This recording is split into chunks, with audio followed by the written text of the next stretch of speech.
Well, here we are on Friday night again. It was a long way from Wednesday, but actually we didn't have a show this week because this week is the Thursday uh instant advice show. So I'm only a day late instead of 2 days for a change. But welcome to the show. Glad you guys made time for me on this rainy Friday night. At least it is here in the Bay Area. It's raining outside. But we got a good show. First, let me say a couple of things. I just have all this stuff on my mind I just want to share. First of all, I went on Netflix, and here I paid a subscription and barely use it. But I started watching, I like Korean dramas and Japanese dramas and, these foreign films from like Finland and all that kind of stuff. So I was looking around and I saw this one called My Demon. It's a Korean drama, and the little guy who's starring in it is so cute and it's funny. It's funny as hell. I mean, it's good. I mean, it's dramatic. There's love scene. There's, fighting. There's violence. There's all, it has everything in it. So I've been watching that. Also on Netflix is Denzel in Equalizer 3, which, he's kind of old, but I mean, they made it work. He still got his walk. So what can I say? If you just look at that, that's a good day. And then what else did I see? Shoot, I can't remember, but it'll probably come to me. But those are just some of my weekly recommendations. If you check it out, if you like those kinds of things, it might be kind of interesting for you this weekend. So let me see what we got here. So this show is where if you have a question and you want to have it answered live on the air tonight, you would pay by either YouTube, what is it called? Whatever it is, I can't remember the name of it right now, or Cash App, $10. That's US dollars for those of you from the UK and Canada. $10 US money, and you'll get your question answered right here, right now. Make sure when you put your question in the chat, you can either call in. I'll post the link so you can use the electronic the VoIP line if you want to say your question on the air. You don't have to be on camera, just audio. And you can ask the question, especially if it's very detailed. I prefer that because most people don't type fast enough, and plus there's a character limit. So your question is going to be broken up into parts, and it'll be hard for everybody to follow. So feel free to, call in if your question is, rather detailed. Otherwise, just type it into the chat room and I'll answer it off the cuff after you tell me that you, paid your little $10. Okay. So that's what we do here. Oh, Missy Montgomery, well, welcome. You in a good crowd. It's like I assume the regulars will show up at some point, but I keep it's my fault because I keep changing the day of the show. I get tired, I get busy, I get stuck in a meeting, I get stuck on the freeway. Something is the last couple of weeks since this year has started. It's been drama every week, so I haven't done my show on a Wednesday yet. But we'll try. We'll hopefully get it together at some point. So. Let me see. If you want to, as we go along, I'll keep this link here so I can keep pasting it in. This is the link that will let you be live on the show, in audio form. Okay. You pay the fee on Cash App.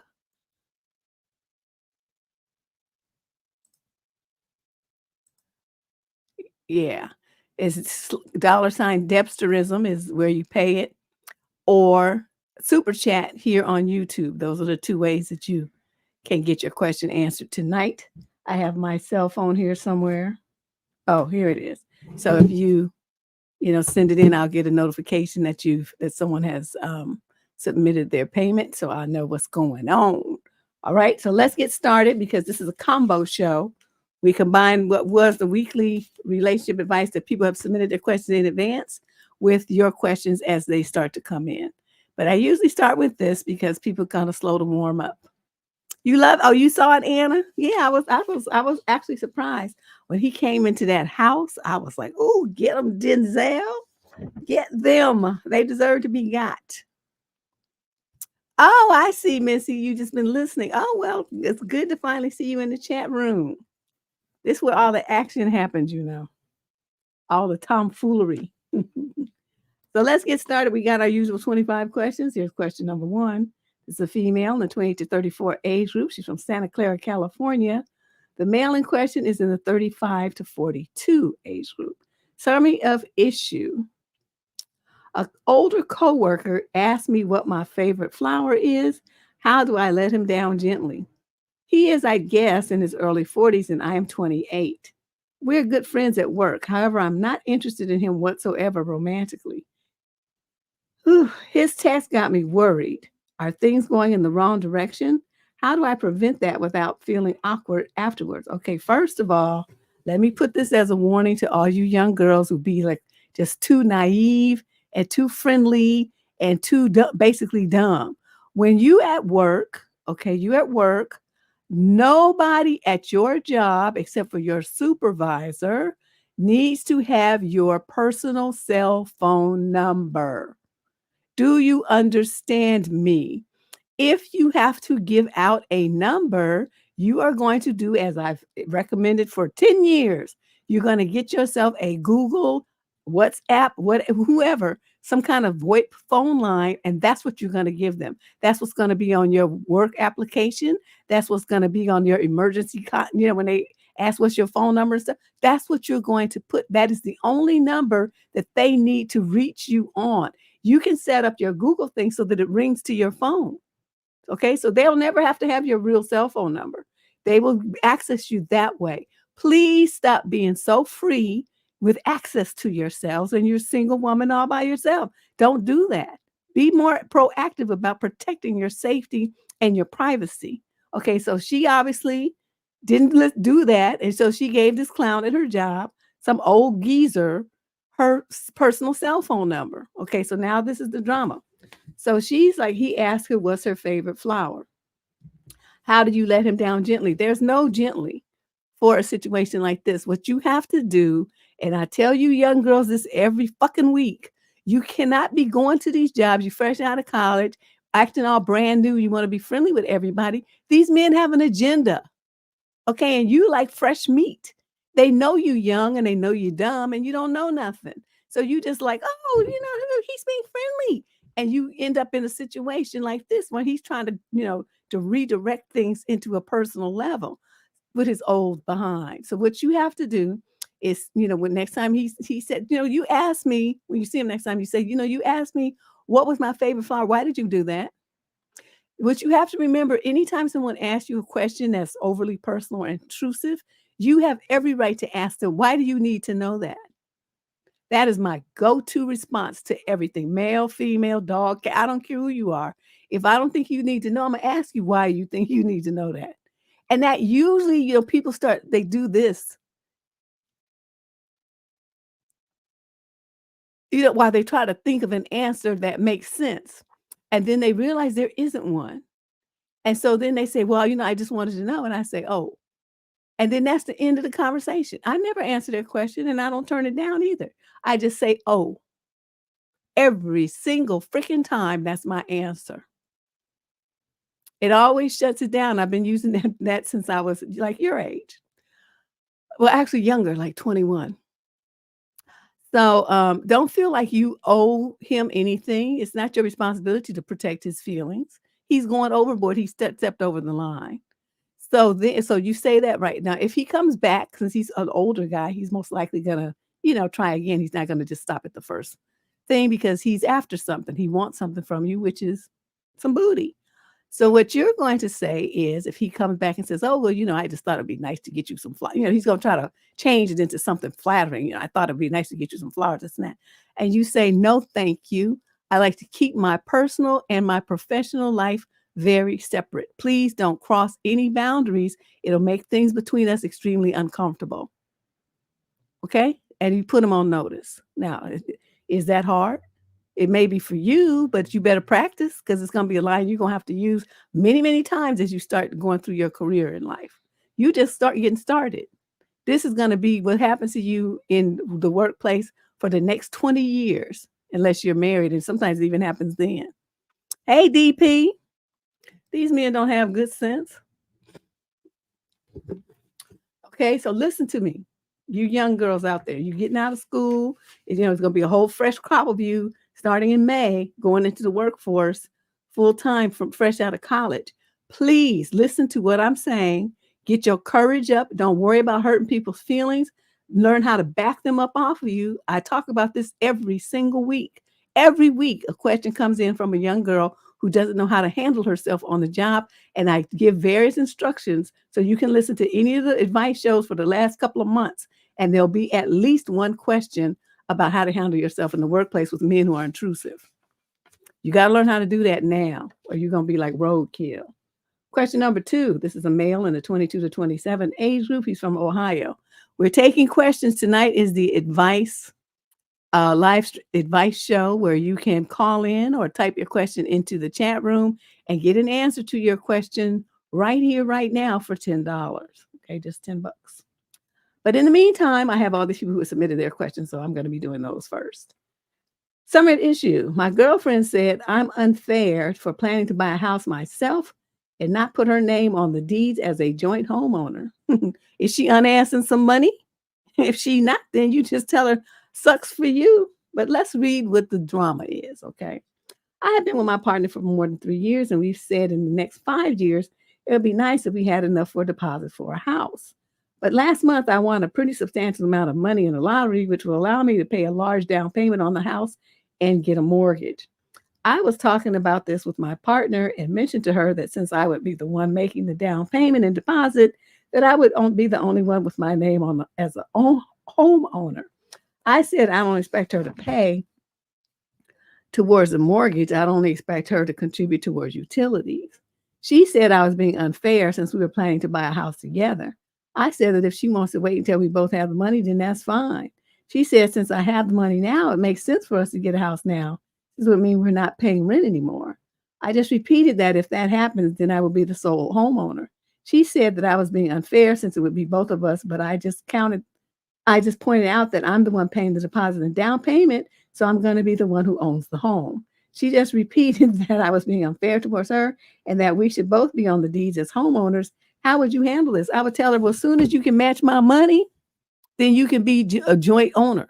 Until that day happens, it's going to be my house. Now, you can either live here and pay the utilities, like I said, or you can get the fuck out. I mean, I really don't care. I could easily find someone to replace you.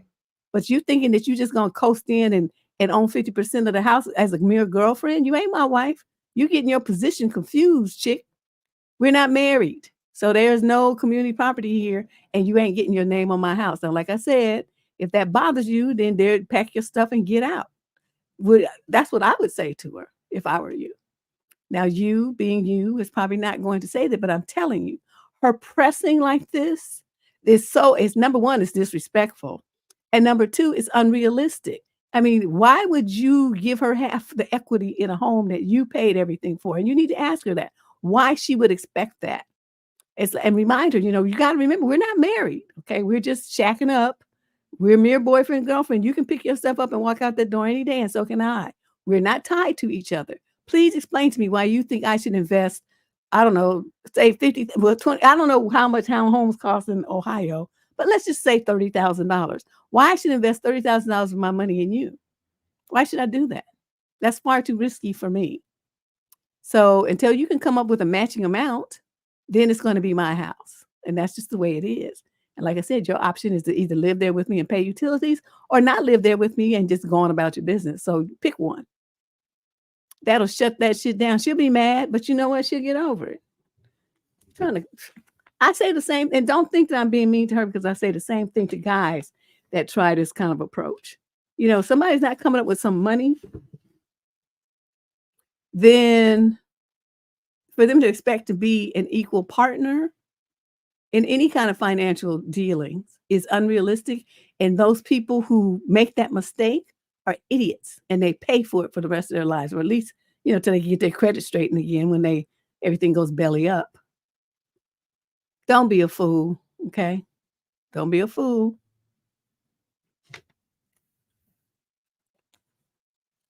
No, not necessarily, Anna. He probably does want to. You jumping to conclusion. Hey, Shay, Anna, this man has the money and she doesn't. Please, this is the same thing I tell women when the dudes try to talk them into buying a house. Don't play him like that. This is the exact same thing. My mentality does not change based on gender.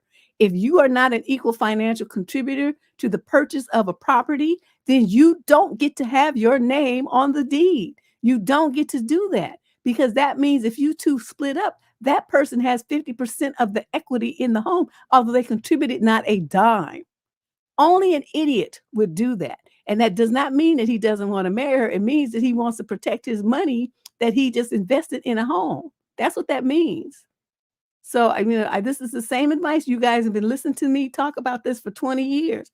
I've never wavered on this point. I don't care if it's a woman with the money. I don't care if it's a man with the money. Whoever is the one paying for it is their sole property. And I don't care about anything else. Any other conversation would just be stupid. And it would be somebody who was just being naive and just setting themselves up for failure and bankruptcy. Okay. So, I even have a problem when people they're not married and they go 50-50 without the protections of a contract and, some kind of like LLC and stuff like that. They don't bother going to a lawyer. The women just be like giving up these, $20,000, $30,000 to a boyfriend talking about, well, we love each other and we buy a house. And I'm like, you're a dumb broad. I've never seen so many stupid women in my life. You got that kind of money, buy your own spot. Let him buy a house and you just live with him and you rent yours out or something. Think about your financial future. Don't be so stupid and let love control your wallet and your life and your future, your credit and everything else. Don't be stupid. And so dude is listening. He's doing what he's supposed to be doing. And I wouldn't want to marry somebody who's trying to come at me like this anyway. Her attitude is all fucked up. Question number 3. This is a male in the 22 to 27 age group from Pittsburgh, Pennsylvania. Summary of issue. Do you think modern dating has become too much, quote, talking stage and not enough, quote, dating? That's an interesting thing. I'm just curious to see what you think. My 2 cents, I feel like we, Gen Z, have basically skewed the definition of the talking stage to allow for non-exclusive relationships. So when they want to end it, we can say, well, we weren't really dating anyway. We were just talking. If you spend hours upon hours every day with someone for months on end, are you talking or dating? You're just wasting your time. That's what you're doing. I'm gonna say this because see, I'm not a fan of this kind of stuff. And it's like, I don't know, am I saying this? I feel like I'm repeating myself. Dude, the talking to stage, and you ladies listen to me. You control that. Okay, a dude calling you and trying to keep you on the phone for hours on end. Why would you allow that? Do you not have stuff to do? Do you not have money to make? Classes to take, books to read to educate yourself, chores to do, people that you love to spend time with? He's just a new little tiny speck on your radar here. Why would you let this person come in and take over your whole life like that? I don't do that. I'll talk to him, 20, 30 minutes, maybe sometimes even an hour if I really enjoy his company. But am I going to be on the phone for hours on end just talking to some fool every day? I'm not going to do that because I'm looking at my hourly rate and I'm thinking, okay, this conversation with you done cost me $800. I got to go. I have to hang up now. I can't do this. That's time I could be spending doing something, making money, or hunting up a new client, sending out a proposal, wrapping up or something. I mean, it's money that I'm missing talking to somebody who is a maybe. Why would I do that? The money is definite. I mean, this is here. And then over here is somebody who's trying to get in, work their way in. And why would I give up my actual for a maybe? That to me is stupid. Yeah, no, so many women do it because they're like, oh, but I really like him, and there's possibilities, and maybe it could be a relationship far into the future, possibly, maybe.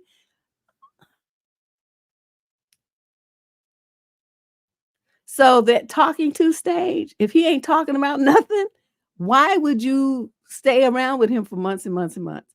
You know what is important? When men really care, they're not talkers, they're doers. What is he doing while he's running his mouth all this time, all these hours? Nothing, not jack shit. And yet here you are putting all this investment in him. What you doing that for? He running his mouth. He ain't talking about nothing. He ain't doing shit. It's all designed to get your head in a spin with some fantasy, thinking that, something gonna jump off. Y'all need to be smarter.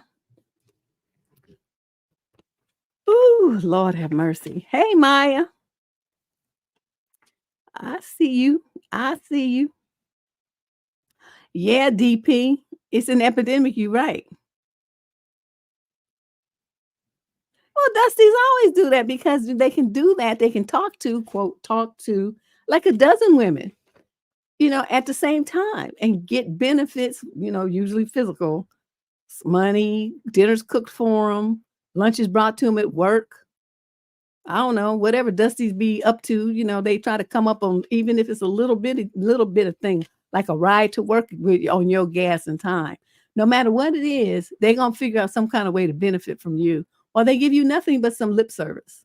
And yet so many women fall for it. I'll be looking, I don't care what you're talking about. I want to hear what you're talking about. I want to see what you're going to do.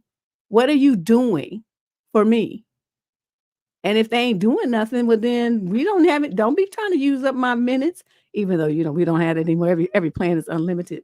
But I still remember when you had to wait to call people after 9 o'clock for your unlimited conversations. And we'd be sitting there waiting, right? Because other than that, even if you started to call at 8:59, they would ding you. They would use up your minutes. It was wild. But those are the olden days. So let's move on. That was question number 3. So here's number 4. This is a young lady, the 22 to 27 age group from Greensboro, North Carolina.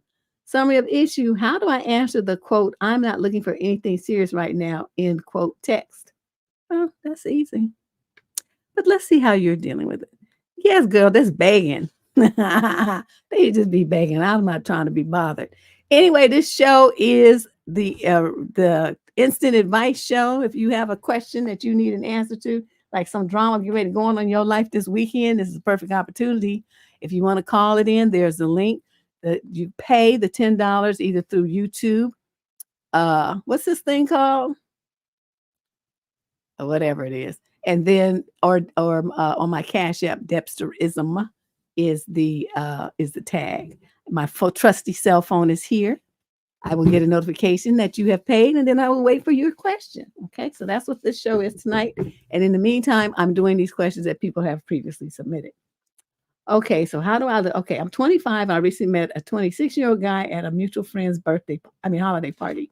We didn't speak much during it, but talked for a few minutes at the end when we realized we both live in the same city. He asked for my contact information and said he would love to take me out since we were both back from our respective holiday vacations. Fast forward a couple of weeks later, he texted me and asked me out to drinks, followed by a late dinner. This was on a Thursday. I go on the date and we immediately hit it off. We have so much in common, and it's clear there is chemistry. Near the end of the day, he said, well, I don't want to seem hasty, but I'd love for you to come out with me and my friends tomorrow night. I know they'd love to meet you and you love them. I made a joking comment about already meeting the friends, but he said, sure, that sounds like fun. The next night rolls around and he shares the plans with me. We go out, I meet his friends who are great, very interesting in getting to know me, and honestly have the best night with him. Mind you, this is day 2 of knowing this man, so I really had no expectations and also no plan to sleep with him at the end of the night. I was just truly having a good time. He ended up staying the night. We did not have nook, if that detail matters. Of course it does. But we went to breakfast the next morning and then carried on with our weekends. Sunday night rolls around and I thank him for a fun weekend. And he replies by saying he had the best time too, followed by a long message about how he wants me to know that he had an awesome time with me, was surprised by how much we have in common, and is, quote, not looking for anything serious right now and doesn't want to waste my time, end quote. I was a little bit surprised by the message, given that he was the one who was so eager to take me out, introduce me to his friends, talk about me to his family, etc. I wanted to just take things slow and get to know him and see where things went, but his text is making me think he's cutting off the possibility of us being able to just see where things go. Do you have any advice on how to respond? I never expressed my relationship intentions with him, so I could go either way and need advice on how to respond to him, given that I don't want to close the door on the situation prematurely. Thanks. I would say, who are you? You must have meant to send this to somebody else. I'm confused. I just met you. What makes you think that I'm even thinking about something serious with you? You just way jumping ahead of yourself here, sir. That's what I would say. I would like do that, you turn thing back on him so that he is sitting there confused about it, like, well, why did I think that she wanted something serious with me? But I would just remind him, I just met you. How could I possibly be thinking about something serious with you? And we just met like 2 or 3 days ago. Or I don't know. Well, okay, your dates was weeks apart, but still, you've only spent 2 or 3 days in his presence. That's what I mean. And, I would just put that question back on him. And then if he says, well, I said, well, are you used to women like really coming at you like that? That's kind of amazing. Why do you think they're so pressed? I mean, it's like, what, don't people want to take their time to get to know people these days? Don't people like to date 2 or 3 people at a time and see who's the best option? I would throw that in there too. Just to fuck him up. Just like, oh, you ain't the only show in town, motherfucker. Don't get it twisted. And I would just toy with his mind because see, this kind of stuff here, this pisses me off. And when men do this kind of stuff, I take off my clear gloves and I go for the gusto. And the games begin because you started it with this. Like you unfortunately fell into the routine because you're actually giving this serious consideration and that's what he wants. But you have to understand when men are stupid like this, you don't pay attention to them. You don't listen to it. You don't let it get in your head. You don't attach anything to it because it's just stupid talk. So what you do is, like I said, you just say, well, wow, have women really thought that about you? It's so quickly. I mean, dude, I don't even know your middle name yet or your favorite color. What are you talking about? And make him sound stupid because he is. Oh, Lord, to have mercy. I need a swig. Guess what I'm having? Guess what is this clear liquid here? It looks like it could be Chardonnay or Sauvignon Blanc or something like that, right? You know what this is? This is Japanese sake. Yeah, he acted, but see, that's the thing. That's the game, DP. They want you to think like he's in such demand that, you supposed to be trying to chase him down and lock him down and all this kind of stuff. It's just game. And so, like I said, I don't, when they start that kind of stuff, it's like, okay, well, is this what we're doing? Because, I'm a master at games. So don't think that you just because you started some shit that I'm going to let you be the winner here. I'm going to get you now because you shouldn't have done that. And so the games will begin. No, not soju, sake. Soju is, well, I mean, they have Japanese soju too, but mainly that's associated with Koreans. No, this is sake. Same shit though, rice wine. But yeah, I would have fun with him. I would just ruin his world. Wreck his world and crush his soul. That's what I would do. Because he beside himself. So anyway, girl, bottom line is don't pay him no mind. But be sure to send him a text back and say, I'm confused. But did you mean to send this to me, the person that just met you 3 days ago? Or were you thinking, what are you thinking? Something like that. Send him that back and turn this around a little bit. Question number 5. This is a female in the 28 to 34 age group. She's from Denver. Summary of issue. I regret ending things prematurely after 3 dates. Can I do anything about it? No, you can't. Because I'm going to tell you what, before I even go into the drama that you about to spill, you done dumped the dude after 3 dates, right? So that means he didn't make the cut. He wasn't good enough. So you coming back now trying to, act, oh, well, I have a second thought. You know what he's going to do if he has any kind of sense and an ego at all? He's going to get payback and revenge, and he's going to dog your ass out. He's going to wait until he's going to be the perfect man until you catch feelings for him. And then he's going to crush your soul, and you would have deserved it because you're stupid. You don't do something like that. If you dump somebody, they stay dumped. Do you understand me? You move on. You don't circle back like he's the only fucking man in the world. What the hell is this? Okay, well, let's see how stupid she can be. I already then gave her my answer, but let's hear the backstory. I went on 3 dates with this dude. I was sort of lukewarm about things, but I always had an all right time when we got together once a week. He was a good person. We had nook on dates 2 and 3, and in theory, I should have been excited about him. I should have found him funny, but I didn't. However, each date I kept waiting for that feeling, and it never came. I get a text from him asking how my date was, and I feel an ugh feeling. But yet you slept with him? What's wrong with you? I came away from date 3 thinking it was just fine, but I didn't miss him throughout the week, and I wasn't excited, but just sort of neutral. I ended things saying the connection didn't feel right, and I was worried about leading him on since he was the one always texting me and seemed more interested. I didn't feel bad about anything and didn't really think about it much until about a month later when I started to miss him, and I worried that maybe I cut things off too soon in search of a connection, and maybe one could have evolved, and I was seeking something unrealistic and toxic. For what it's worth, I'm 31. I'm worried I self-sabotaged. Can I even ask for a second chance? Because if I did, I worried the same thing might happen again. But I'm second guessing myself here. You're 31 and dumb. Oh my God, you have the mentality of like a 15-year-old. Okay, you already slept with the man, so it's like, what in the world was you in such a rush to dump him for? If it was you said that he was, a decent dude, you had a good time with him and all this kind of stuff. At 31, what do you think is going to happen? You're like acting like you're 15 years old and there's going to be fireworks going off and stuff. That shit doesn't happen when you're older and been around the block 15 times. It doesn't happen anymore. Okay, it just doesn't. I mean, you might be like, pleased with him and, really nice. I mean, he's nice and, you guys have passion or whatever, but it's never going to be like it was when you were a teenager because you're mature now. You have life experience. You put things in a different perspective. You women in your 30s who keep going around looking for those fireworks and butterflies like you did when you were 15 are stupid. And you're never going to find a man who's going to offer you a solid relationship because you're looking for fantasy. Now, I'm not saying you have to settle. I'm saying you have to be realistic. And what I'm hearing here is that you didn't really have any real reason to reject him other than the fact that your fantasy wasn't being fulfilled. The real man here was just fine. He was good. He was a good dude. But he didn't fulfill your fantastic Daniel Steele novel fantasies. And so you dumped him. And now you having second thoughts. Well, it's too late. That ship has sailed. Leave that man alone. He deserves somebody better than you. That's goofy. Oh. Yeah, so what would Deb do, letter? I don't know. I don't understand people.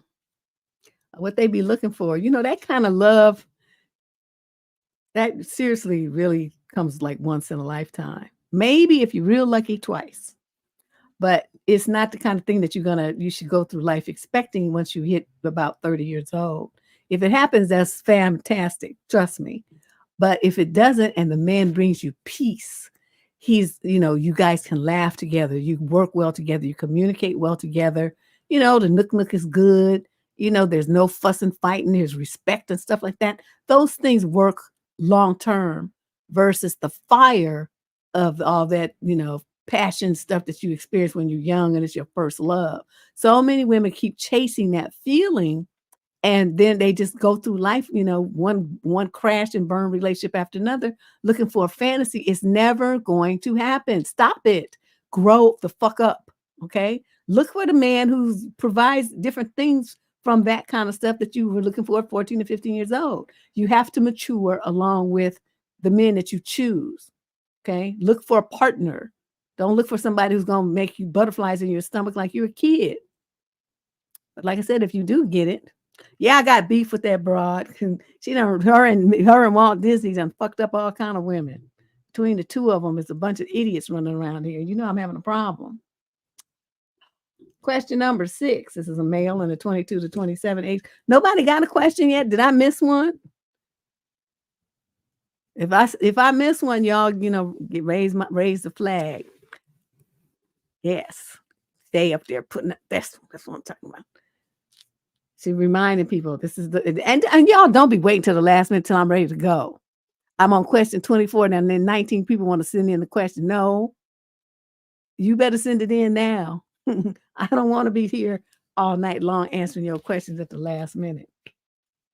Question number 6. Okay, this is a young man in the 22 to 27 age group from Washington, D.C. Summary of issue. I want to break up with my girlfriend, but she's pregnant with our child. So, I'm 24. My girlfriend is 22. We have been dating for 8 months. Okay, wait. Not even a year and she already pregnant? What was y'all doing? Long story short, I was seriously considering breaking up with her before she fell pregnant 4 months ago. So now she's 4 months pregnant in an 8-month relationship. Are y'all hearing this? If you were my son, I would be dragging you like you was in the Flintstones. Okay. I didn't feel we were compatible. I found her just too clingy and kept having constant arguments about meaningless things. While I was considering breaking up with her, I got the shock of my life when she told me that she was pregnant. She was actually on the rod. What's that? That thing they put in your arm? Somebody enlightened me. But it clearly didn't work. Obviously, I was absolutely stunned when she first told me that it was the first thing I ever expected. And it took me a couple of months for it to sink in properly. During this time, I didn't even think about a relationship me to become a father. I completely took others and I couldn't think about anything else. And I'm so nervous yet excited as well. However, once it sunk in properly and she wanted us to continue going on normal dates, I realized that these feelings remained, that I just didn't enjoy spending time with her anymore as much as I should be in a relationship. I've come to the realization over the past week that I don't want to be with her. I absolutely can't wait to become a father, and some part of me will always love her for being the mother of my soon-to-be child. And of course, I'm going to be the best and most supporting father I can be, but I don't want to be in a relationship with this girl. I feel such immense pressure, though. She told me that this would make our relationship so much stronger and that we'd be the perfect couple for our child. All her family and friends and mine were super excited by the news. She's a nice girl, and I would never imagine her being disloyal, so I'm certain the baby's mine. But she's 4 months along now, by the way. I know I can count. Shit, I think I didn't go to college. Despite knowing I was considering breaking up with her before she became pregnant, my family and friends seem to have forgotten all of that and keep telling me how I have to be this supporting boyfriend and that all our issues will now be washed away and we will have a strong relationship. I feel such unbelievable pressure from everyone else, and I am okay. You must mean that I just know that if I end the relationship, everyone go absolutely crazy at me. I'm really struggling to cope. Do you have any advice on what you think I should do? I'm also concerned that if I broke up with her, it may cause her stress and anxiety about being a single parent, which could potentially cause a miscarriage. Well, isn't that what you want? If I were you, I'd be finding every stressful fucking thing I could think of to do to her to make her have a miscarriage. I'm sorry, but that's just the way that I think.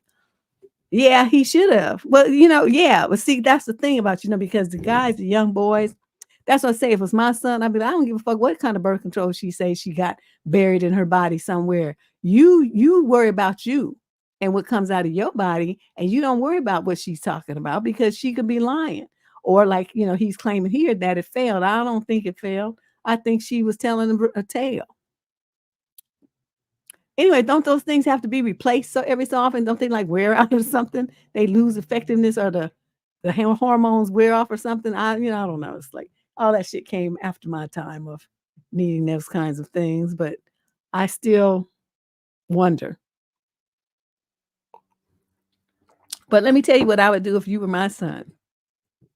I would tell you to tell her it's great that you decided to have a baby by a man you weren't married to, and that I will do what I need to do to take responsibility for the kid if it is mine. Because before I sign anything or pay a dime, we're getting a DNA test. If it turns out that it's mine, of course I will step up, and because that's the kind of person I am, I'm going to take care of mine. But if it's not, bitch, I want you to get the fuck out of my face and understand. Don't ever talk to me again. That's how it's going to be. To my family who is pressuring me and say, you love the bitch so much, you go marry her or be with her. I don't want to be with her. I told her I don't want to be with her. This is not news, a surprise or nothing. And I feel baby trapped. And even more so because y'all over here tripping. It's like it's one thing for an accident to happen, but see this kind of thing here, this should have been ended with a termination. This should not be happening. There's a reason why she decided to go forward with the pregnancy, and 99% of, since you say she's so clean and all this kind of stuff here, is that she feels like this is her way to keep her hooks in you. I'm sorry, because I know a lot of people like, women don't baby trap me. Oh, the hell they don't. Yes, they do. And men baby trap women too. They sabotage their birth control all the time. It's considered domestic violence. It's so prevalent. So don't tell me what people don't do and how it's wrong to label it and all this kind of shit. I don't want to hear it. It happens all the time.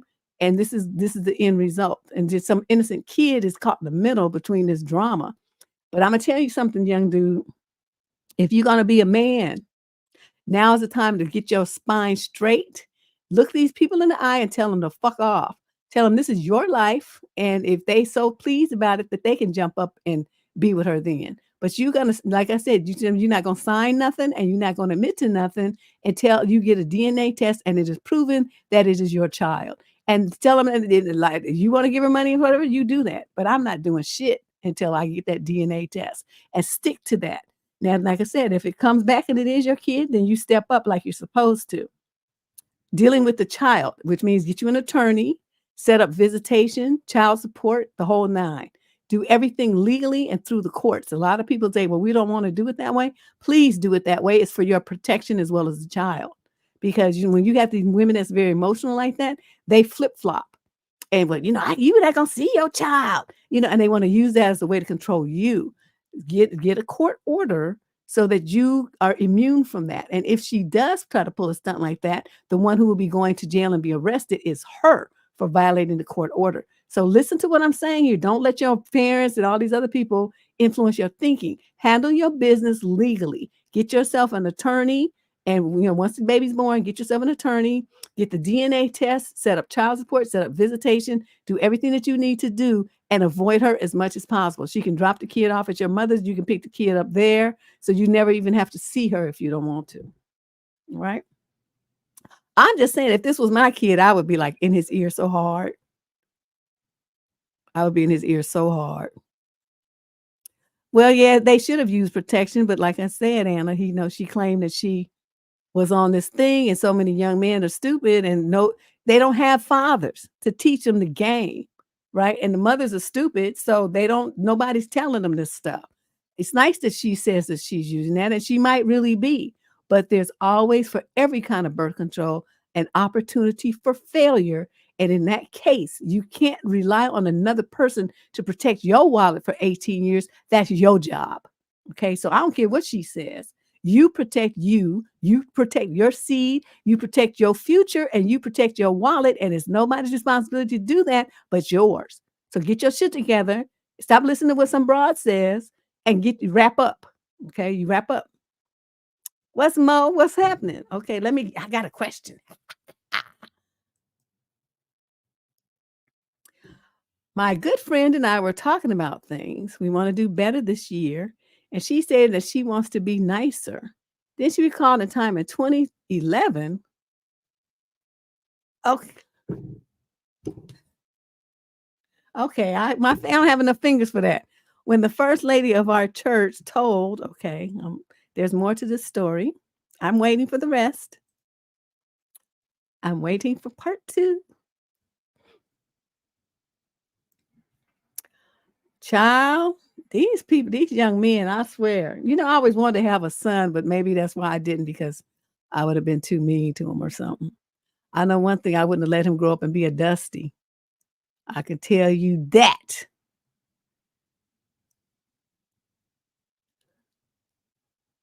Okay, thank you. Thank you, Diana. Diana had to do my math for me. I'm like, I don't have enough fingers. I can't count that high.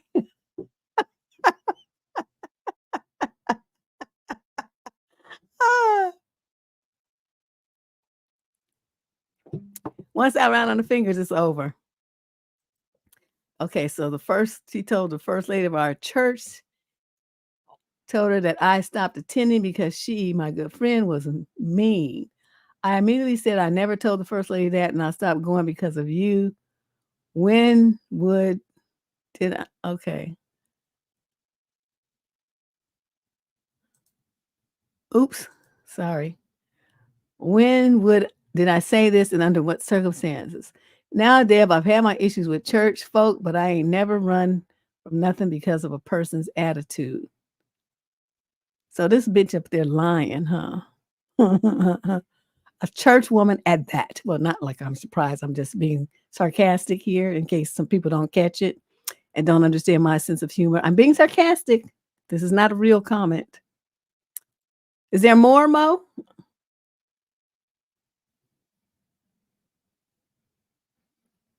Okay, here we go. So the call from and told him I wanted to speak to them both so I can catch her off guard. He said he would call when he got home. Didn't call. Of course not, because he warned her. And she backed up. So what is your question here? I'm waiting. See, you should have called with this so that we could have got all that my questions answered.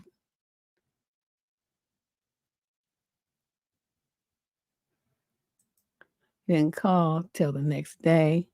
Called him back a few minutes later, and she suddenly had a call to take. I stayed with him for over an hour talking. Huh. Okay. I know there's more to this story. I'm just waiting, everyone.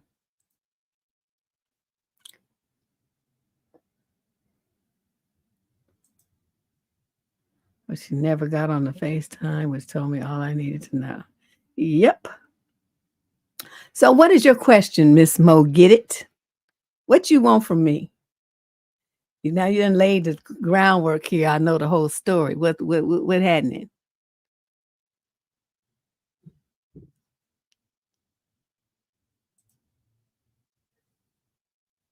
Oh, I showed that already.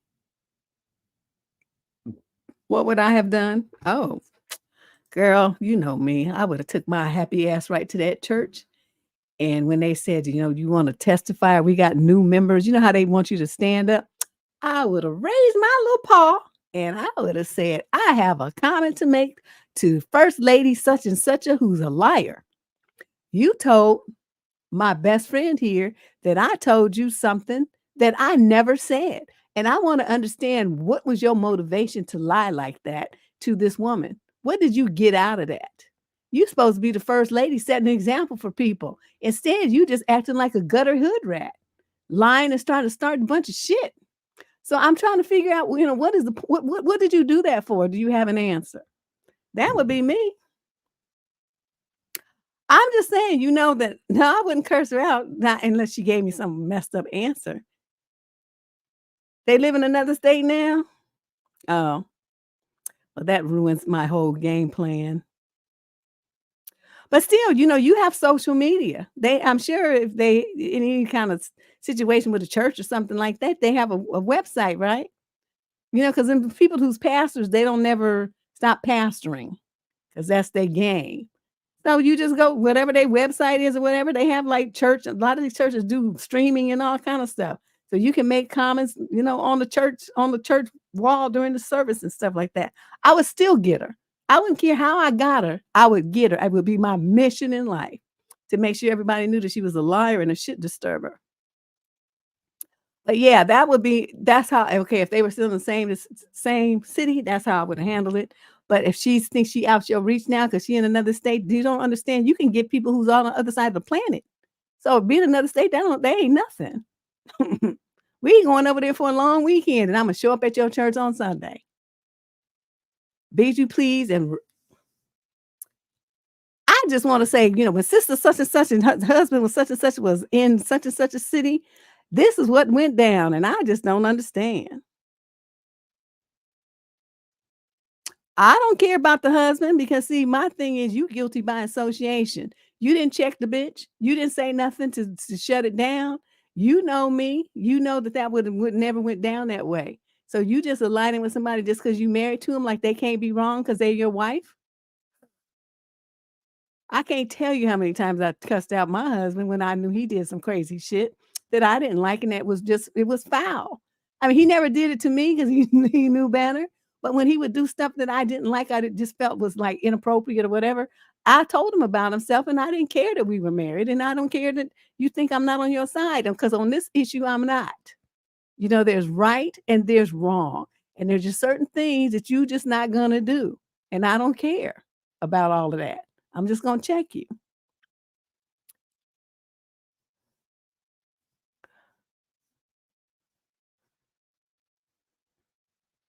No, girl, girl, I'm telling you, find a church website and go crazy. You want me to help you? You give me the link. When you find it, you give me the link and let's go on over there and start some shit. I just love starting shit. It's just wonderful. It just positively defines me. It just makes my week. It just inspires me to do more, better, and be a worse person. I will help you. You find the website and you send me the link, and we gonna pop up in there. Might even get a couple of my rogue ass friends in there too, because they can't stand that kind of stuff. So between the five or six of us, we'll get her. Don't you worry. It's my be my mission in life. And then we're gonna go on that friend who thinks that you weak. Her turn is next. I'm trying to tell you, Anna. I thought about that, because at one point I was like, I was so horrible. I was like, I should start a business where I go and cuss people out or something like that. Because you can't physically jump into people's bodies, but I can definitely make phone calls and show up. I can do that. I thought about that. But my brothers talked me out of it. Well, they were scared. They're like, "Ooh, somebody, you crazy. Somebody might shoot you." I said, well, then it's gonna be the gunfight at the OK Corral, because I be packing too. So we'll both be shooting. It's not gonna be a one-sided thing, but my brothers would talk me out of it. They got scared. They didn't want me to do it. They're like, "No, you guys are scary." Oh, I had way too much fun with Mo's question. Okay, so let's move on to our next question. We talked about the little guy who worried about his girlfriend having a miscarriage. I'd be making sure the bitch had one, but that's just me. Question number 7. This is a female in the 28 to 34 age group from Mesa, Arizona. Summary of issue. My fiance said I can leave if I don't like something. I don't understand how he can say this because he is the clone of Deb. That's how. So my fiance and I would have been together for 10 years next month. Wow. You stupid. We are both in our early 30s, been engaged since 2021. Are y'all hearing this? This is 2024. Still living in an apartment with no set goals for the future. He was saying that he doesn't want to buy a house in this economy, and if I don't like it, I can leave. But in the same sentence, starts talking about how he could sell some stuff he doesn't need anymore in order to buy a new race car. She put a whole bunch of question marks. I get the economy's bad, but doesn't it make sense to save up and at least try rather than blow thousands on hobbies? He gets everything he wants, but the only things I want are a house and a pet cat. But he says, then, well, then move your fucking ass out. What the hell? What you writing me with this bullshit for? You got a shut up ring, okay? 10 years engaged and still not married? Are you stupid? You don't understand this game that's being run on you. He's got all the resources of a wife. He got access to your money, access to your body. You do everything he says. You're like a slave. You clean up, you cook, you do everything, okay? Like you somebody's wife, but you're not. And then now, you want a house stuff and he tells you no. And yet you stay with him. So you know what? Why you even wrote this is amazing to me, because you just wasted some time. You have no intention of leaving this man. So just stop complaining. Just deal with the bullshit that you done set up for yourself and just stay in it. Because there's nothing I can do about it. 10 years of this and you've been tolerating this thus far. And so, I mean, he has to be using your money to buy race cars and all this kind of stuff. You ought to at least have a separate bank account. I bet you don't even have that, so that you can save money to buy your own house. But I bet you don't do that. You let him use your money at will and whatever, so he can do what he wants to do. And he's not your husband and never will be. Ooh, Lord have mercy. She ain't even a placeholder. She just, because a placeholder assumes that a place is waiting to be filled. That I'm getting no indication that he's even looking for a wife. She's merely in a relationship of convenience. He's not looking for somebody to marry. See, that's what a placeholder would mean. He's holding a place for his wife. He's not doing that. She's convenient booty. She's convenient cooking, convenient cleaning, convenient companionship, and he don't have to do nothing. You don't have to give her nothing. She gives him everything that he wants. You heard that part, right? So this is a completely one-sided relationship. So who wouldn't want to stay in it? You got all the power and all the control, and you don't have to give nothing. It's a narcissist's dream. Question number 8. This is a male in the 18 to 21 age group from Atlanta. Survey issue: how do I flirt with someone that I know likes me? I haven't talked to this girl, and she obviously very into me, but she won't say it directly. Why should she? How's that going to benefit her? She keeps saying things like, I want to get laid so bad. What? Wait, what? And like she keeps talking about her quote crush, but I'm the only one that can't know who it is. Like obviously it's me, but I'm like, what the fuck am I supposed to say? I just need tips on being like charming and shit, because like I don't know what the fuck I'm doing. You don't even know how to write a letter, so I can see that you wouldn't know how to do that either. I've literally never dated anyone. And like, how the fuck am I supposed to know when to kiss her or how to kiss her? I don't know what the hell I'm doing. Help, I can't help you with this. But you think I'm a fighter man and give you kissing lessons? My brother. No haps. Okay, Mr. 18 to 21. What I suggest that you do is understand this. I know young guys get caught up in, you thinking about the nook part, right? You're thinking about, oh, we get some booty. It's going to be all wonderful. I want you to understand something. Only the lowest class, sluttiest girl on the planet would say something like that to a guy that she barely knows. There's a certain protocol to conducting yourself as a responsible adult and B, as a woman of some kind of class. When you say stuff like this to men, you're basically portraying yourself as like, I hate to use the word, but it's true, it's a slut. And I hate to use that word because I'm very pro woman doing what you want to do, sexually. I'm very pro that, with responsibilities and with finesse. Okay, because everybody don't need to know your business. Okay, if I told you all of mine, you would be like, oh, no, not with that sweet little innocent face. But, everybody don't need to know what you do and who you do it with. And you don't put yourself out there like that if you, want to be a first person who's perceived as professional and classy and to be taken seriously. So what you have here, what's been demonstrated to you, is someone that you should not mess with. As a young man, I'm going to caution you right now. This is not somebody that you should get involved with. What you need with your little innocent self is a nice young lady who's innocent like you, and y'all can do this exploration stuff together. Okay, so that it's meaningful. It's be something you'll think about with positive regard for the rest of your life. It won't be something that you just jump into like you dealing with a prostitute or something. You can't. Please don't do this. Don't do this. This girl, she's a big like no, capital N-O. Yeah, none at all. TN. You're right. They take pride in that. Wow. See, I don't know, because, being raised by my daddy, my uncles, my grandfather and stuff, oh my God, I just could not. I could never conduct myself like that. I would just feel them turning over in their graves if I acted a fool like that. That just wouldn't work. But yeah, to say that out loud to some guy, wow. I don't think I even ever said that to my husband, not using those words. That's just, kind of crass. I don't even know what to say. But please don't mess with this chick. There's all kind of videos on YouTube and everything that'll tell you about flirting. You can just, they should give people giving demo examples, articles and stuff about how to kiss people sensually. You can listen to those, watch those. So there's no reason in this information age why you can sit up here talking about you don't know, because there's too much information out there where you can figure it out. You know what I mean? Syphilis on the rise again? Oh, hell no. No, see, I just Gen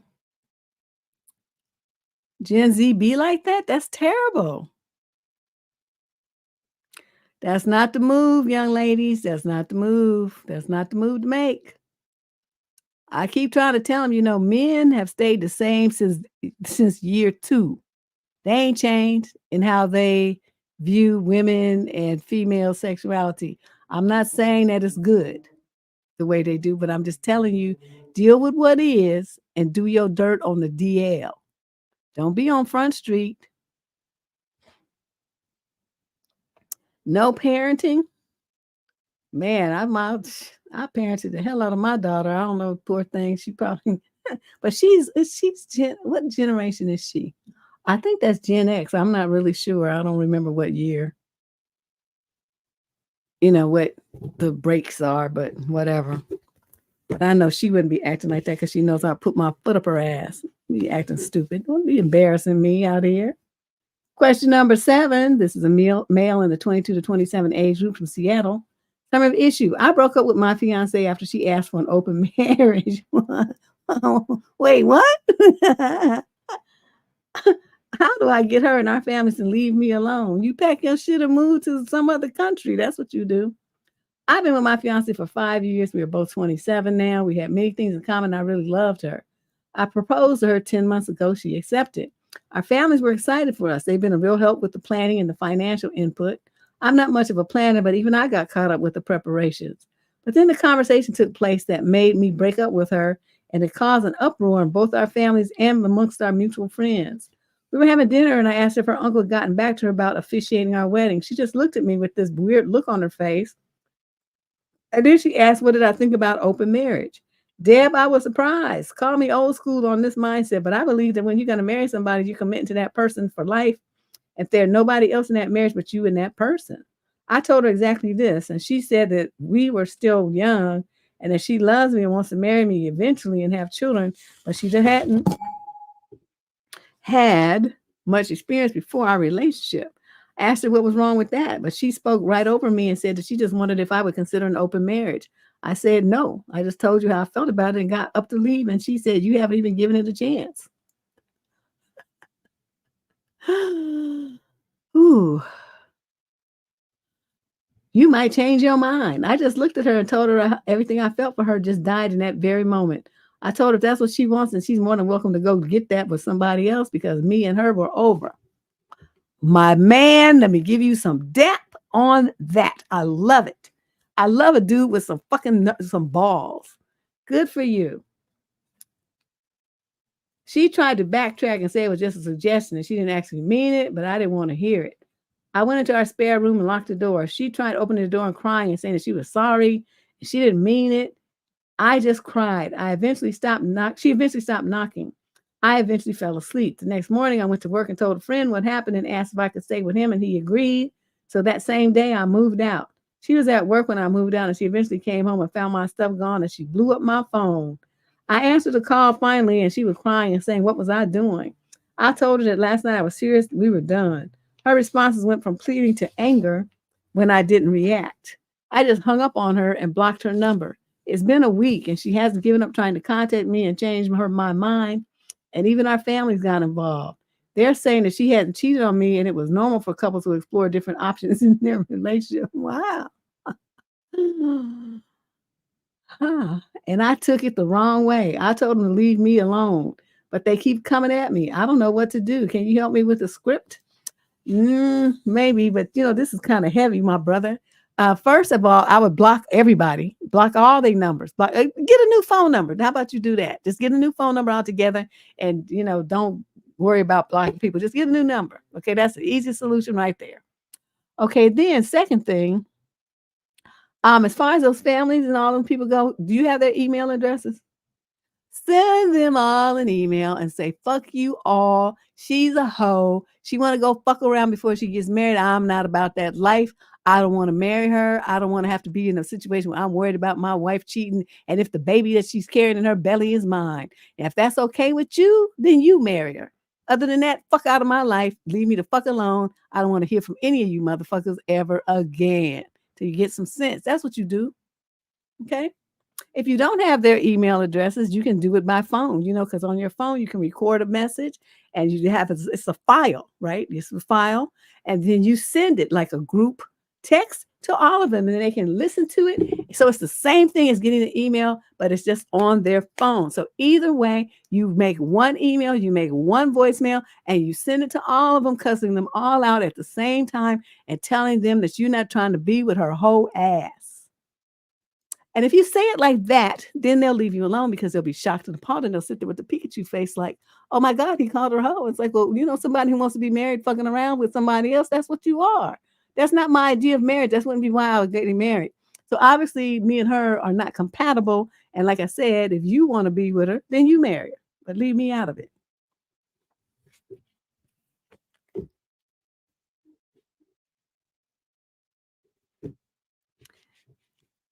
Mo, where are you getting these fantasies from? Nothing of that. You just reading stuff into.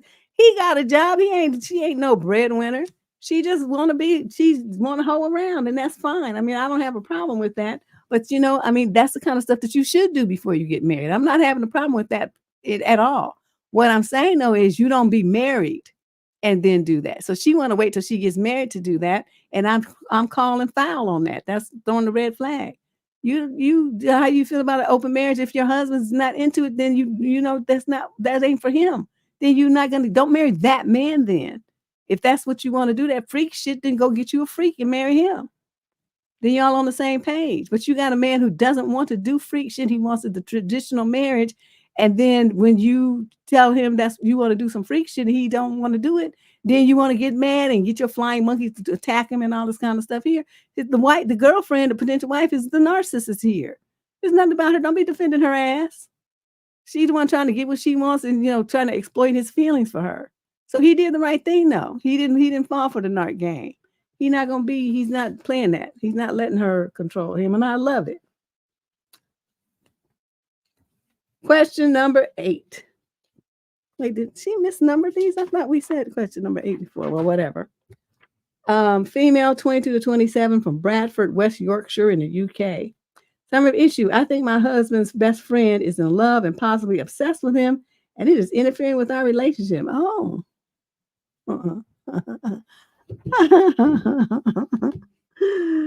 Oh my God. My husband is oblivious to this, but I'm pretty sure his best friend is in love with him. Both my husband and his friend identify as straight, by the way. My husband and I just got married last week after being together for 5 years. He met his best friend in college. They do everything together, which I've always thought was strange. So here's my rationale. We moved to another state and he followed us. He didn't have a job or anything. He just moved a few weeks after we did. He stayed with us for a few months. He got a job and helped pay rent, which was nice. I came home once from work during that time and he was wearing my husband's clothes, which I thought was very odd. Oh, he said his clothes were in the wash and he needed something to wear to work, but the washing machine was not run that day. I got app notifications. He buys my husband gifts that are over the top for friends, an Apple Watch, PS5, etc. He also despises me and has told my husband that on multiple occasions. He got incredibly drunk at our wedding, was crying in the bathroom for several hours. One of my friends said that he was going on and on about how much he loves my husband. Why is this letter so funny to me? What I really can't deal with anymore is that he tries to suck up all my husband's free time so that we barely have any time together.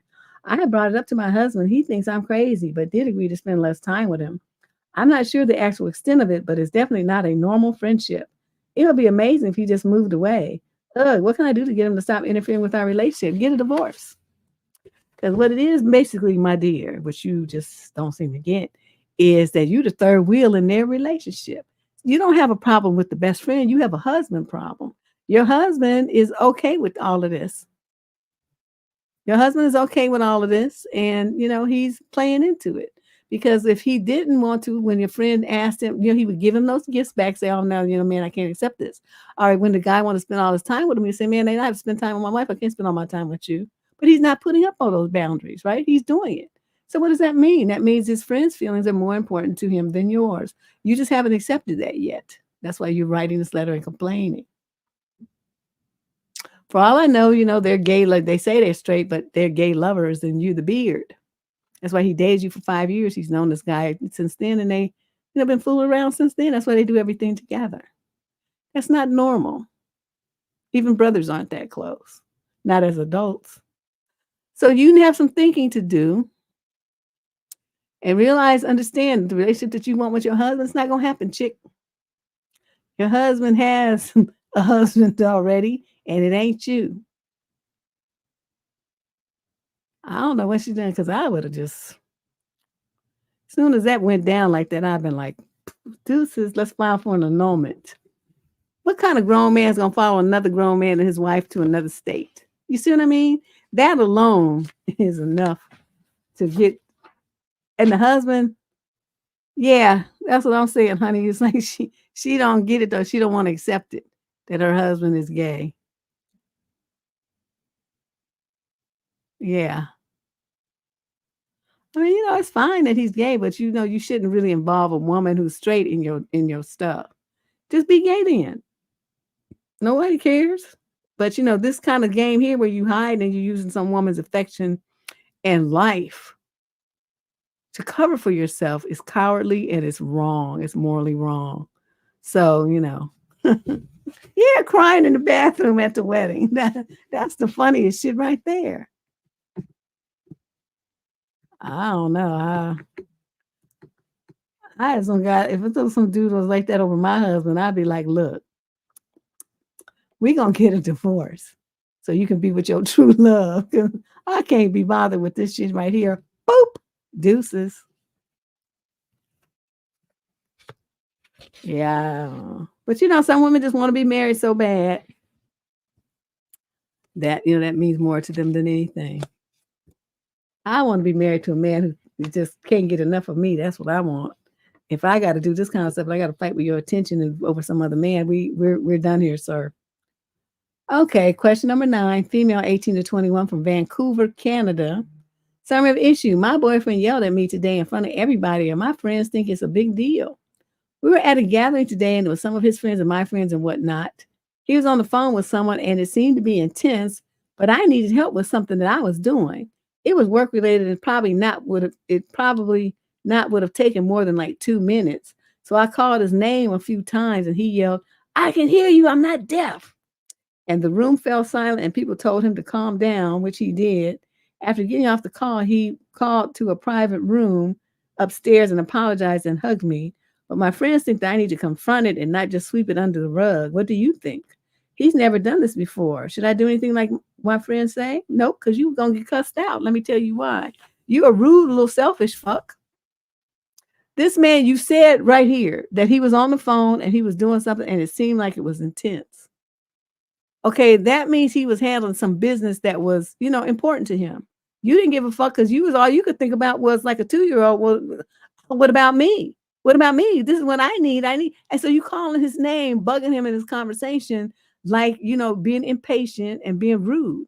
So you got lit up, and that's what should have happened. You lucky he didn't say bitch or fuck you in there. So you really got off easy because if it was me, that's what you would have got. And plus a whole bunch of other stuff.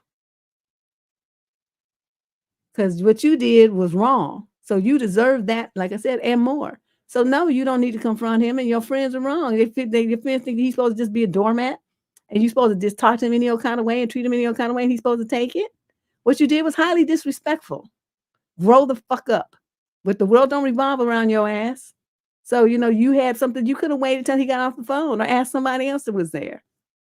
But no, you had to get with the one person who's deeply engrossed in the conversation to turn him away from that, to pay attention to your silly ass.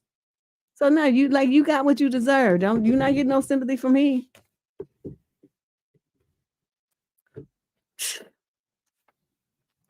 Question number 10. This is a female in the 22 to 27 age group from Miami, Florida. See, she's one of them kind of kids. You know them kind of kids that have parents, like the parents on the phone, and then here come the kids with some dumb shit. And then the parents put the person who's on the phone on hold while they talk to the kid. I had some friends like that. You know what I would do every time they did that? I would hang up. And they'd be like, well, I was just talking to so-and-so. I said, yeah, but you called me. So when we're talking now, we need to talk to you need to tell them to wait. But since you don't want to do that, then you don't talk to them and I'll do something else. Well, God, you don't have any patience. I sure don't. I don't want my time wasted holding on the phone or you talk about some stupid shit blocks and coloring sticks or whatever with your kids. I don't care. So in the meantime, now all them friends is gone out of my life.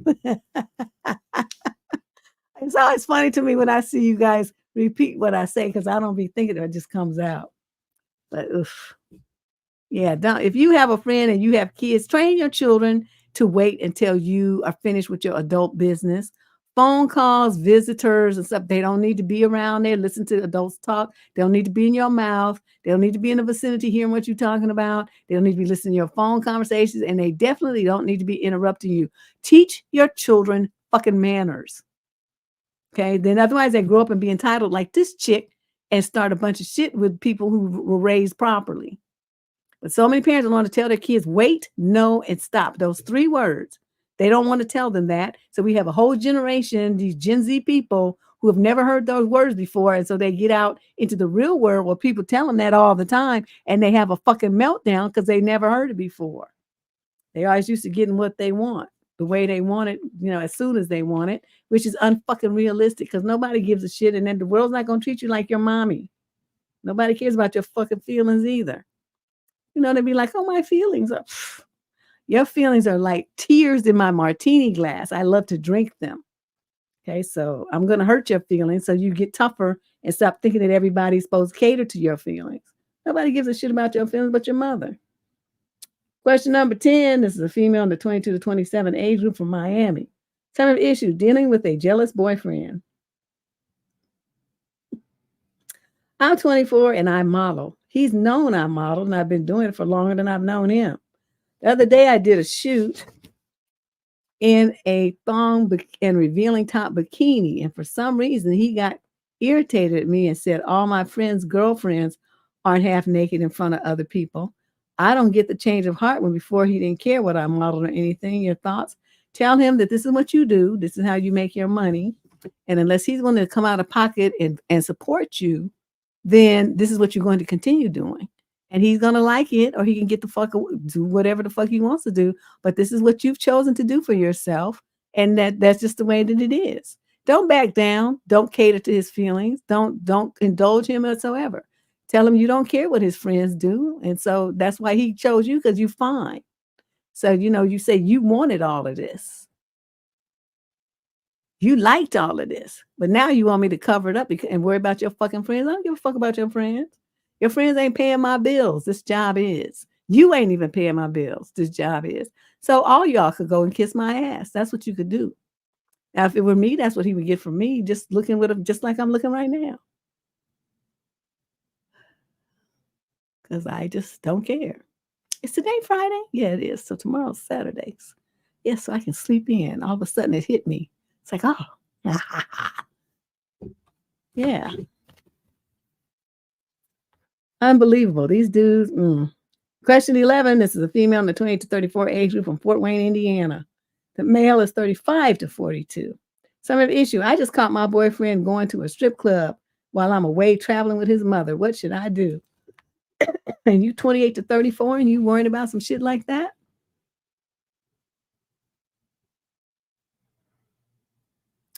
Huh.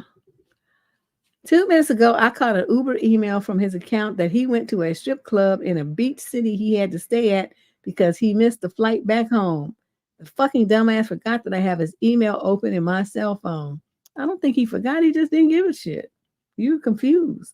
Meanwhile, I'm in another state traveling with his mother because he wasn't able to come for work reasons. I want to effing kill him.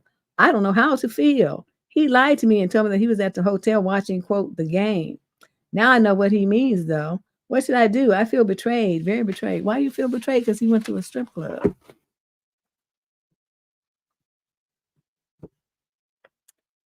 You know why he lied to you? Because you're so uptight and so wound up and you try to control him. That's why he lied to you. And that's what happens when women act like you. You get lied to. If you had more of an open acceptance that, He's going to do stuff like that because that's what some men like to do. Some wouldn't be caught dead in a strip club, and perhaps that's the kind of guy that you need to date instead of the one that you have. But even I'm a woman and I've been to a strip club several times in Houston. They were big things. The businessmen used to go there. I mean, that's where they conducted business. They didn't go, I mean, like when they went out for drinks after, it was at, the gentleman's club, which they always had strippers. That was the culture there at the time in the late 80s. And so, it's like everybody did it. Did they sleep with the women? No. They gave them money. I mean, but so it's not your money. So why do you care? It's your boyfriend. It's not your money. And, they sit there and they look and they, who hollered at the women and talk about how beautiful they are and this and that. I mean, what's the problem? I don't understand what you're feeling so betrayed for. I think that you need to loosen up a little bit, chick.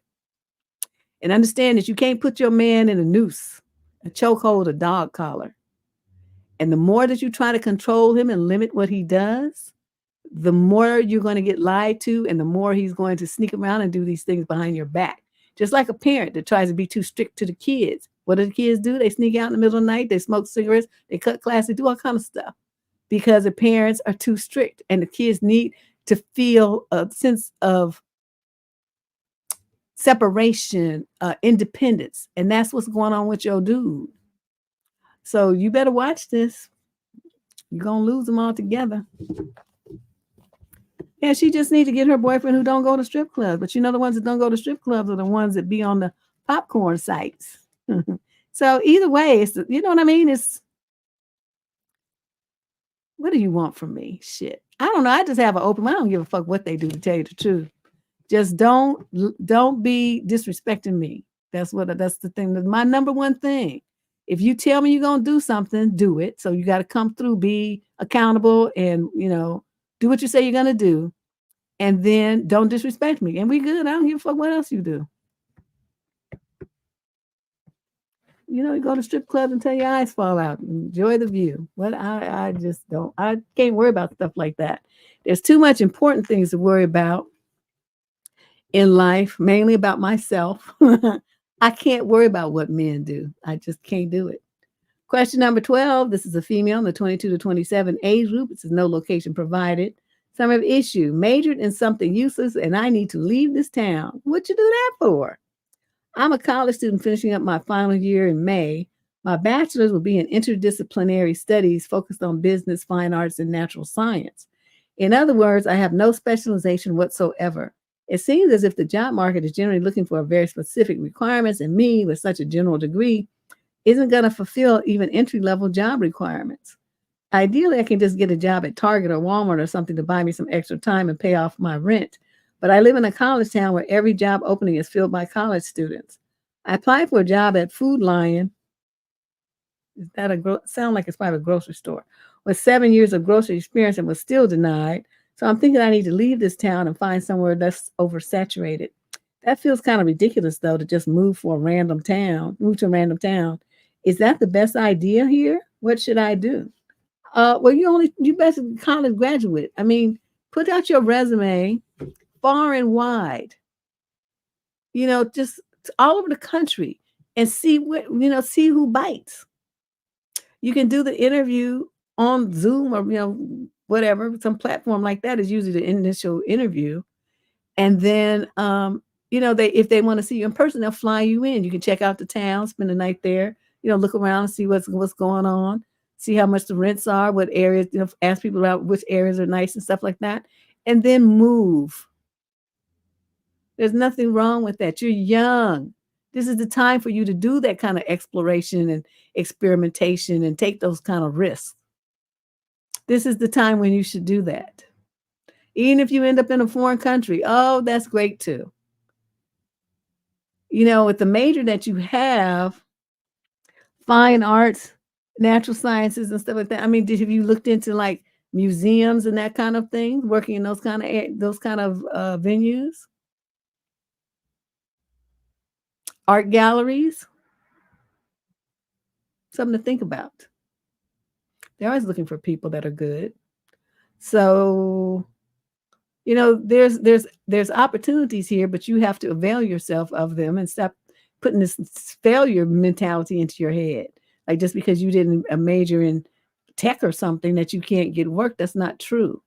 The rest of the world exists, in support of various industries, including, the medical industry, auto mechanics, plane mechanics, pilot. I mean, nurses, doctors. I mean, everybody needs.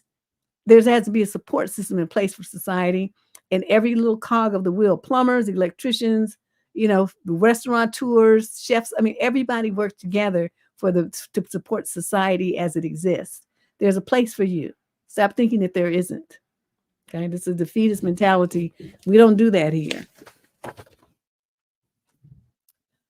Question number 13. Anybody got a question? Let me put the link in here again if you want to call in. You have a question that you need advice on. It's $10. You go to Debsterism on CashApp. I will get your notification on my handy dandy cell phone right here. Or you can use Superchat on YouTube. Same thing. It's $10 US for those of you in Canada and the UK. Okay. So question 13, male 18 to 21 from Lincoln, Nebraska. Summary of issue. My girlfriend asked if a celebrity was attractive. I was dumb and answered truthfully, yes. Dude, you fell into the trap of life. In a recent conversation with my girlfriend, she's 18, she asked me how I thought a certain celebrity looked, and I replied with a simple, yeah, she's attractive. Surprisingly, this innocent remark triggered a verbal engagement when my girlfriend accused me of not finding her attractive. Deb, she even went on to suggest that I imagined myself being with the celebrity and questioned why I wasn't in a relationship with her, the celebrity. It's almost funny, but kind of not. I can't help but think that this reaction stems from some deep underlying insecurities. It seems like she might have expected a certain response when she asked the question. In a hypothetical scenario where she expresses finding a certain celebrity attractive, I wouldn't think twice about it. As a conversation escalated, I tried to argue that in a healthy relationship, partners should be able to acknowledge attractiveness in others without it causing a fuss. However, I might have made a misstep by telling her she was acting insecure. Looking back, I recognize I could have chosen my words more carefully. I find myself seeking guidance now. Do you believe it's acceptable to acknowledge attractiveness in others while in a relationship, or did I cross a line? How can I navigate this situation and address the underlying issues without making it worse? This is how you shut that down. You go to her and you say, I think you learned a valuable lesson here, didn't you? Don't ask a question that you can't handle hearing the answer to. This should apply to every day for the rest of your life. Don't ever do this again. Because if you ask me a question, I'm going to always tell you the truth. You can bank on it. I'll never lie to you.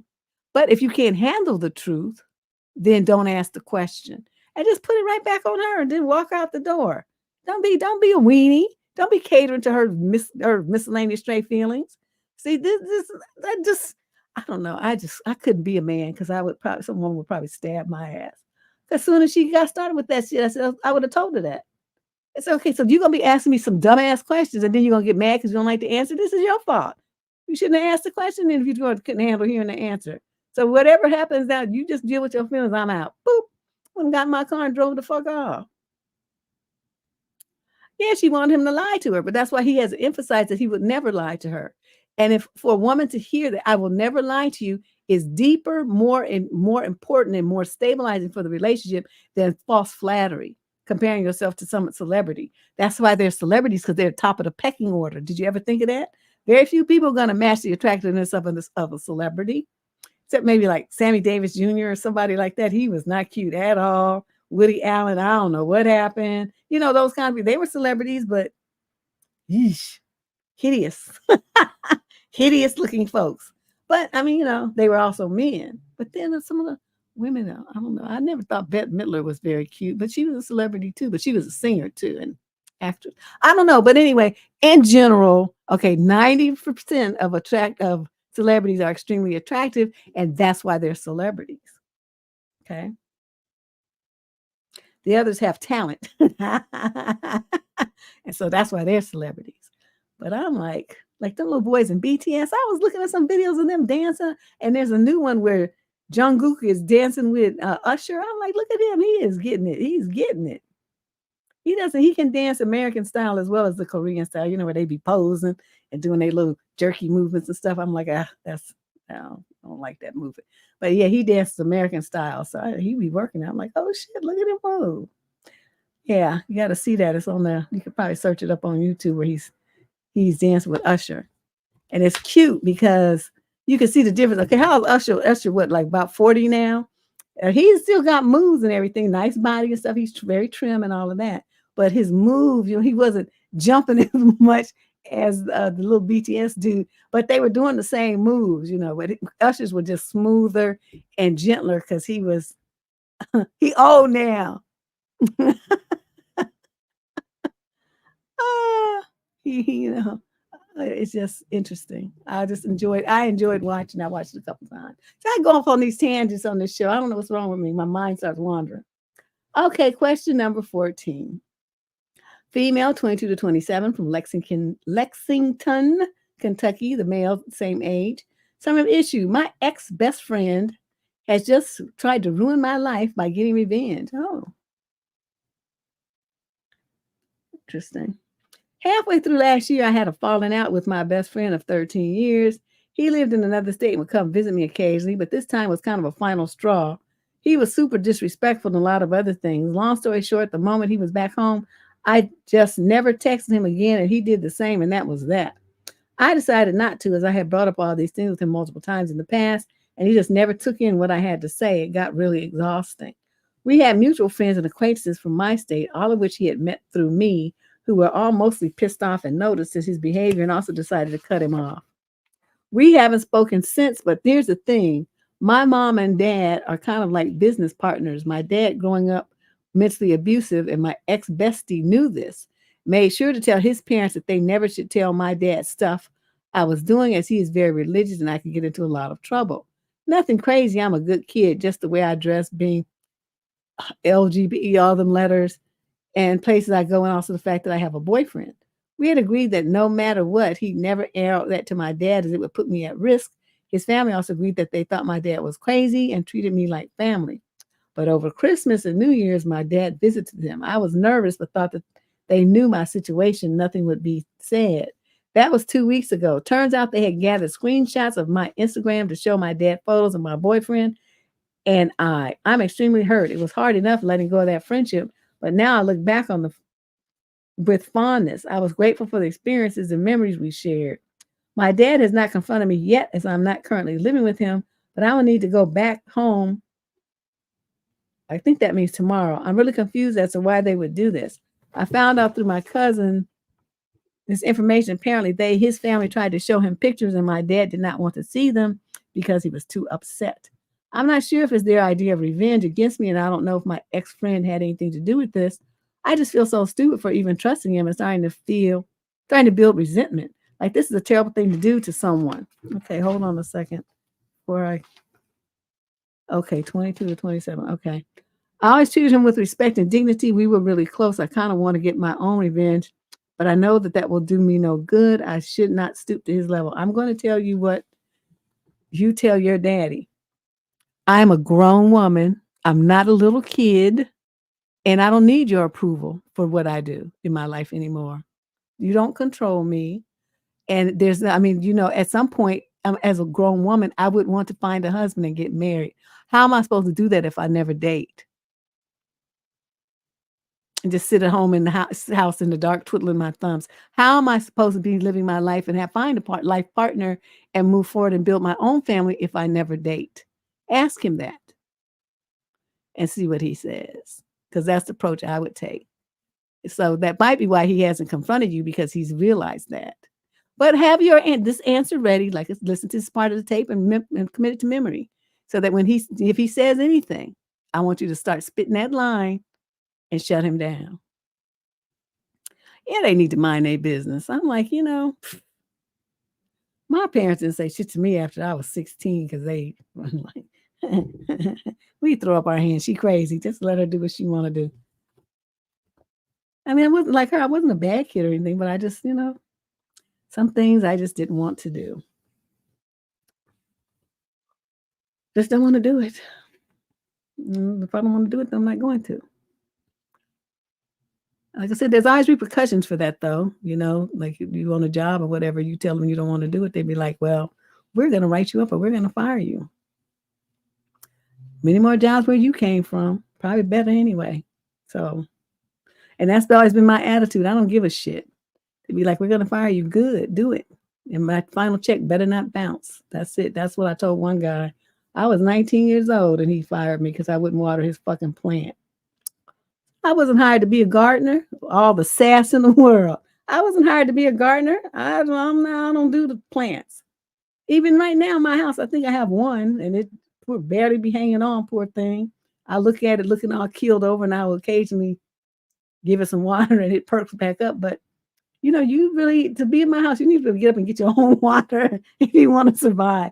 It's too much. I don't want to take care of nothing. No kids, no pets, no plants, nothing. I'm done. Okay, I've been there, done that. I don't do it anymore. So, yeah. So there's, repercussions. If you make decisions like that, you tell people you're not going to do stuff. You got to be ready to deal with what comes. And I be ready. I just don't care. Yeah, I think he's finished the residency, as I heard it. He did the last show or something. And he was moving on, but I don't know if that was accurate. The stuff you be reading online is not always true. Question number 15. This is a young man in the 20 to 34 age group from St. Louis, Missouri. Summary of issue. I'm in a tough situation. Can you help me figure out the best solution? I've always wanted to help my mother get a house. She sacrificed everything for us. She told me she needs a co-signer on a loan for a house. She's single, very responsible, and makes $75K a year. St. Louis? It's tough because I'm just 28 and I'd like to get an apartment, also a house in the future, hopefully if everything goes right. I truly need advice. I'm just curious how it will affect me trying to get a loan myself for property, etc. You won't be able to do it. That's how, because unless you balling like 9,000, your debt to income ratio is going to be way off, and you're not going to be able to do it, home skillet. The only way that might work is if you move out and get the apartment first. Get the apartment first, then go as a co-signer on her loan.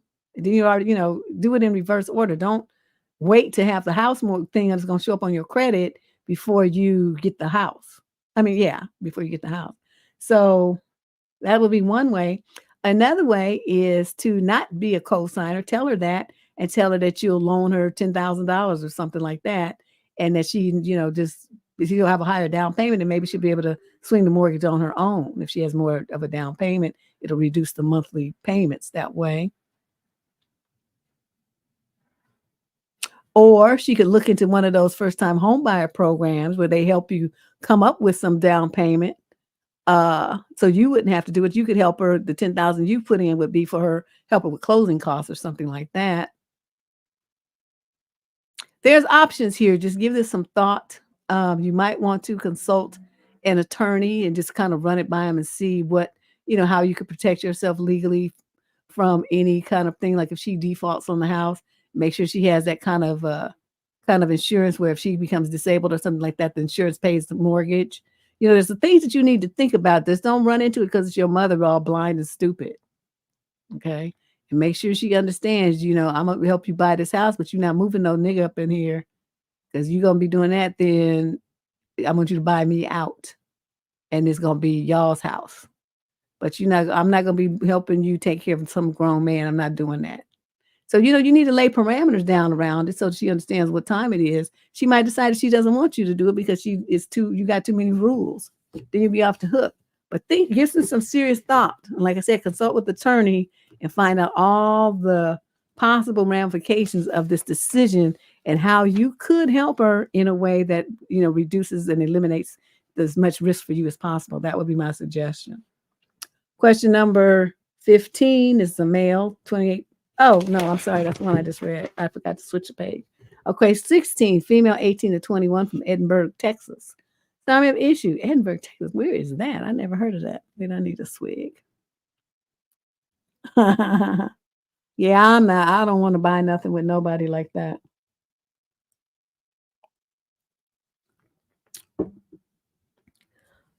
So she's 18 to 21. Summary of issue, how do I politely end a talking stage with a guy over the internet? Politely, keyword. Hi, Auntie. I am so excited. This is my first time writing you, and I finally have something to ask. I am 21 now and recently reconnected with an acquaintance I've known for years thanks to my former friends. We are the same age. He replied to an Instagram story, and I replied back. We chatted for a bit, and we were making plans to hang out in person. The next day, he confesses that he always thought I was beautiful, and I tell him thank you. In retrospect, I should have told him that I don't see him that way because I've never carried a full conversation with him until the day before, but I just said thank you. Well, nothing wrong with that. We kept talking and he sends me selfies he takes and I compliment him because I don't know what else to do and I don't want to make him feel bad. Plus, I noticed that I'm the one that's doing most of the work in the conversation.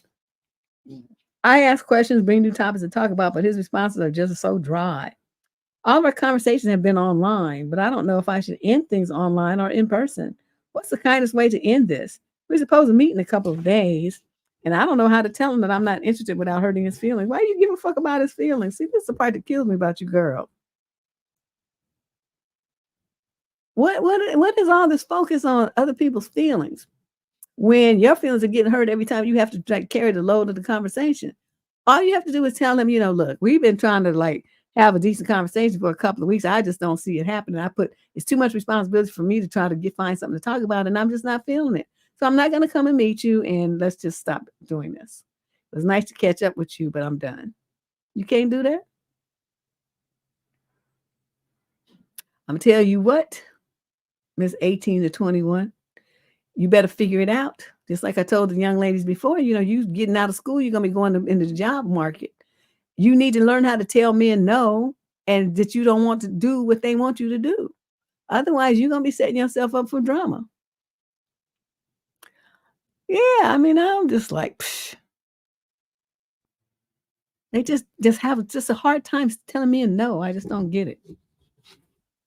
But anyway, let's move on to the next one. Nobody got a question, huh? We only have one question today. Well, I guess I have an easy night.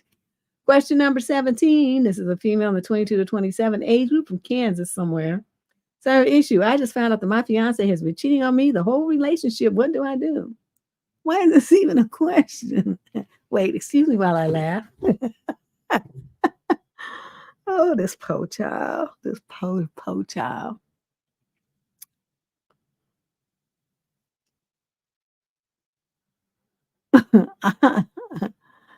Oh, okay.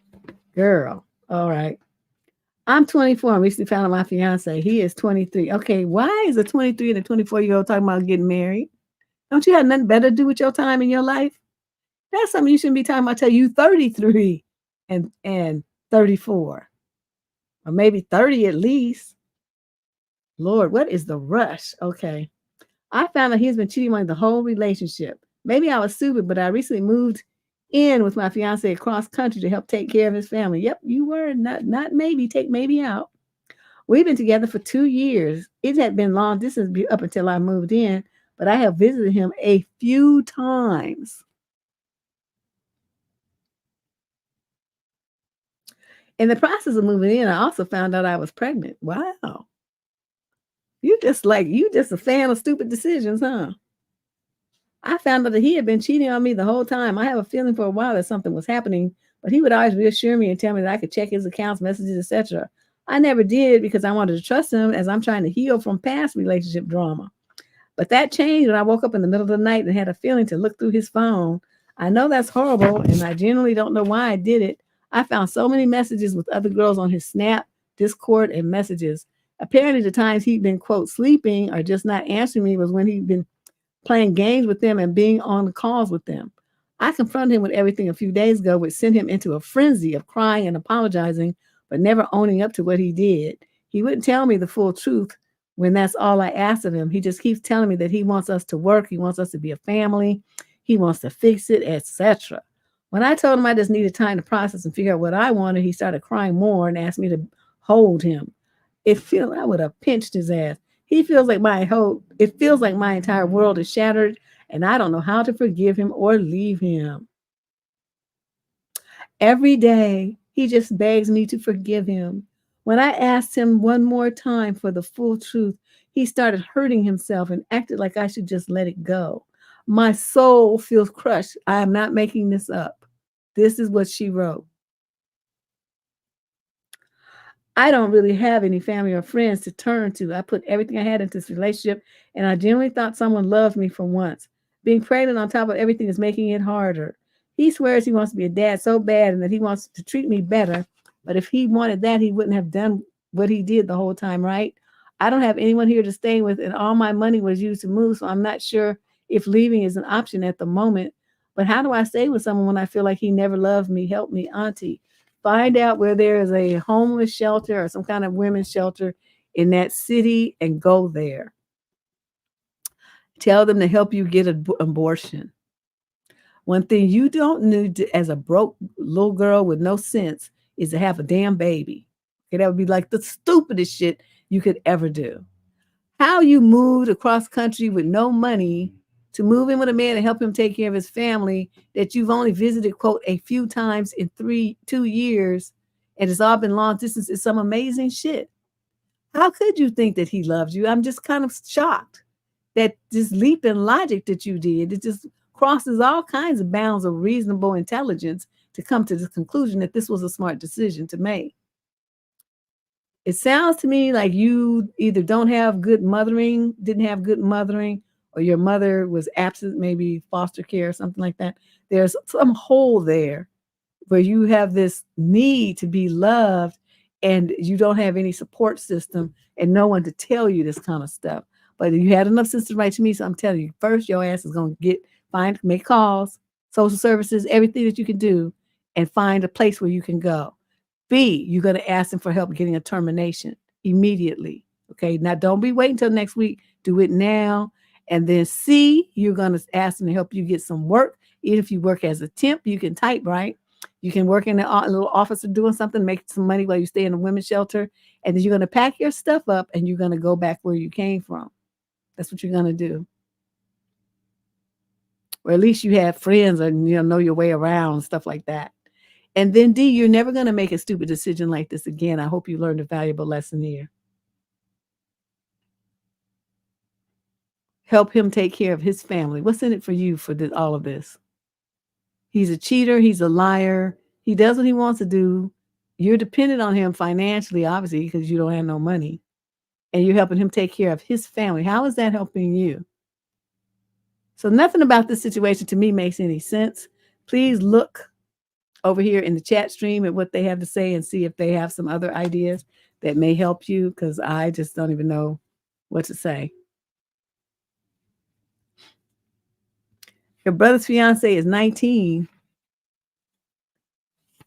Well, how old is your brother?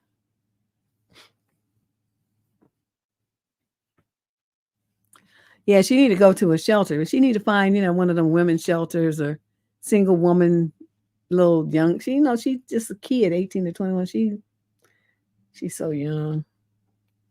And then he gonna start hurting himself and trying to manipulate her to stay, to quote, help him with his family. I was like, I hope all these motherfuckers die. That's what I hope. I hope they die a slow and tawdry death. And you right along with them. That's what I hope. He wouldn't want me to stay at his house. Like, y'all can't eat nothing I cook because you just don't know what I might do, seeing as how I'm so mad at him and everything. It's probably not safe for me to stay here. It's not safe for you. He would want me to leave. See where I'm going with this? He would be pushing me out the door. Just what I wanted in the first place. Just flip it. Instead of her leaving, have him want her to leave. Question number 18. This is a female in the 22 to 27 age group from Colchester. I guess that's Colchester, Essex in the UK. Summary of issue. My OCD boyfriend won't quit touching my stuff. I always knew my boyfriend was a clean person, but I didn't realize the extent of it until we got an apartment together. He is constantly moving my stuff around to his liking. He rearranges my clothes in the closet. He's always putting my keys away. He touches everything. I have no privacy or hiding spots in the apartment for my stuff. Some things I don't want him to see because it's embarrassing. For example, I wrote my brother who's in prison a letter. It was very personal to me. I hid it under my stack of books so my boyfriend wouldn't see it, but the next day the letter was gone. I asked him about it and he said he was organizing and put it in a drawer. I felt like my privacy was invaded. I'm not sure if he read the letter or not. Well, why did you leave the letter at the house? Why didn't you take it with you to work or school or something? Don't you have like a locker or someplace you could have put it? A desk drawer at your job? What you leave it at the house for when you know you have a fool there? You set yourself up on that one. Another time, my cycles had gotten all over a pair of my sweats. I hid it under my hamper so he wouldn't touch it. But the next day, I found my sweats in the dryer. He had taken the stain out and washed them. Sure, I'm grateful he was able to save my sweats from having to be thrown out, but it was still a bit embarrassed. If I wanted his help, I would have asked. Last night, I washed my makeup brush and left them out to air dry. This morning, I went to do my makeup and my brushes were in my makeup bag. He had put them back. They never got to dry because they were in my bag. They usually dry overnight when I leave them out. I have asked him multiple times to stop touching my stuff. I don't appreciate it and wish he would stop. He sees it as me being ungrateful and says I'm always bitching. I told him it's a boundary that he's not respecting. He says at least he's keeping the place clean and organized. He says I'm messy. I'm not messy at all. I was cleaning the apartment when I'm home. It's not to his liking, though. He wants it completely spotless. Oh, he would hate living with me. Everything has to be out of sight to where it looks like nobody lives here. I can never find my things 99% of the time. When I leave the house, I have to ask where my keys are. When I'm cooking, I have to ask where he put my ingredients.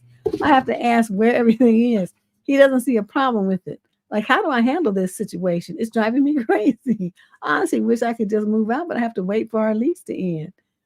No, you don't. What you're gonna have to do though is pay, for your half. If you signed it with them, you would have to pay your half up until the end of the lease.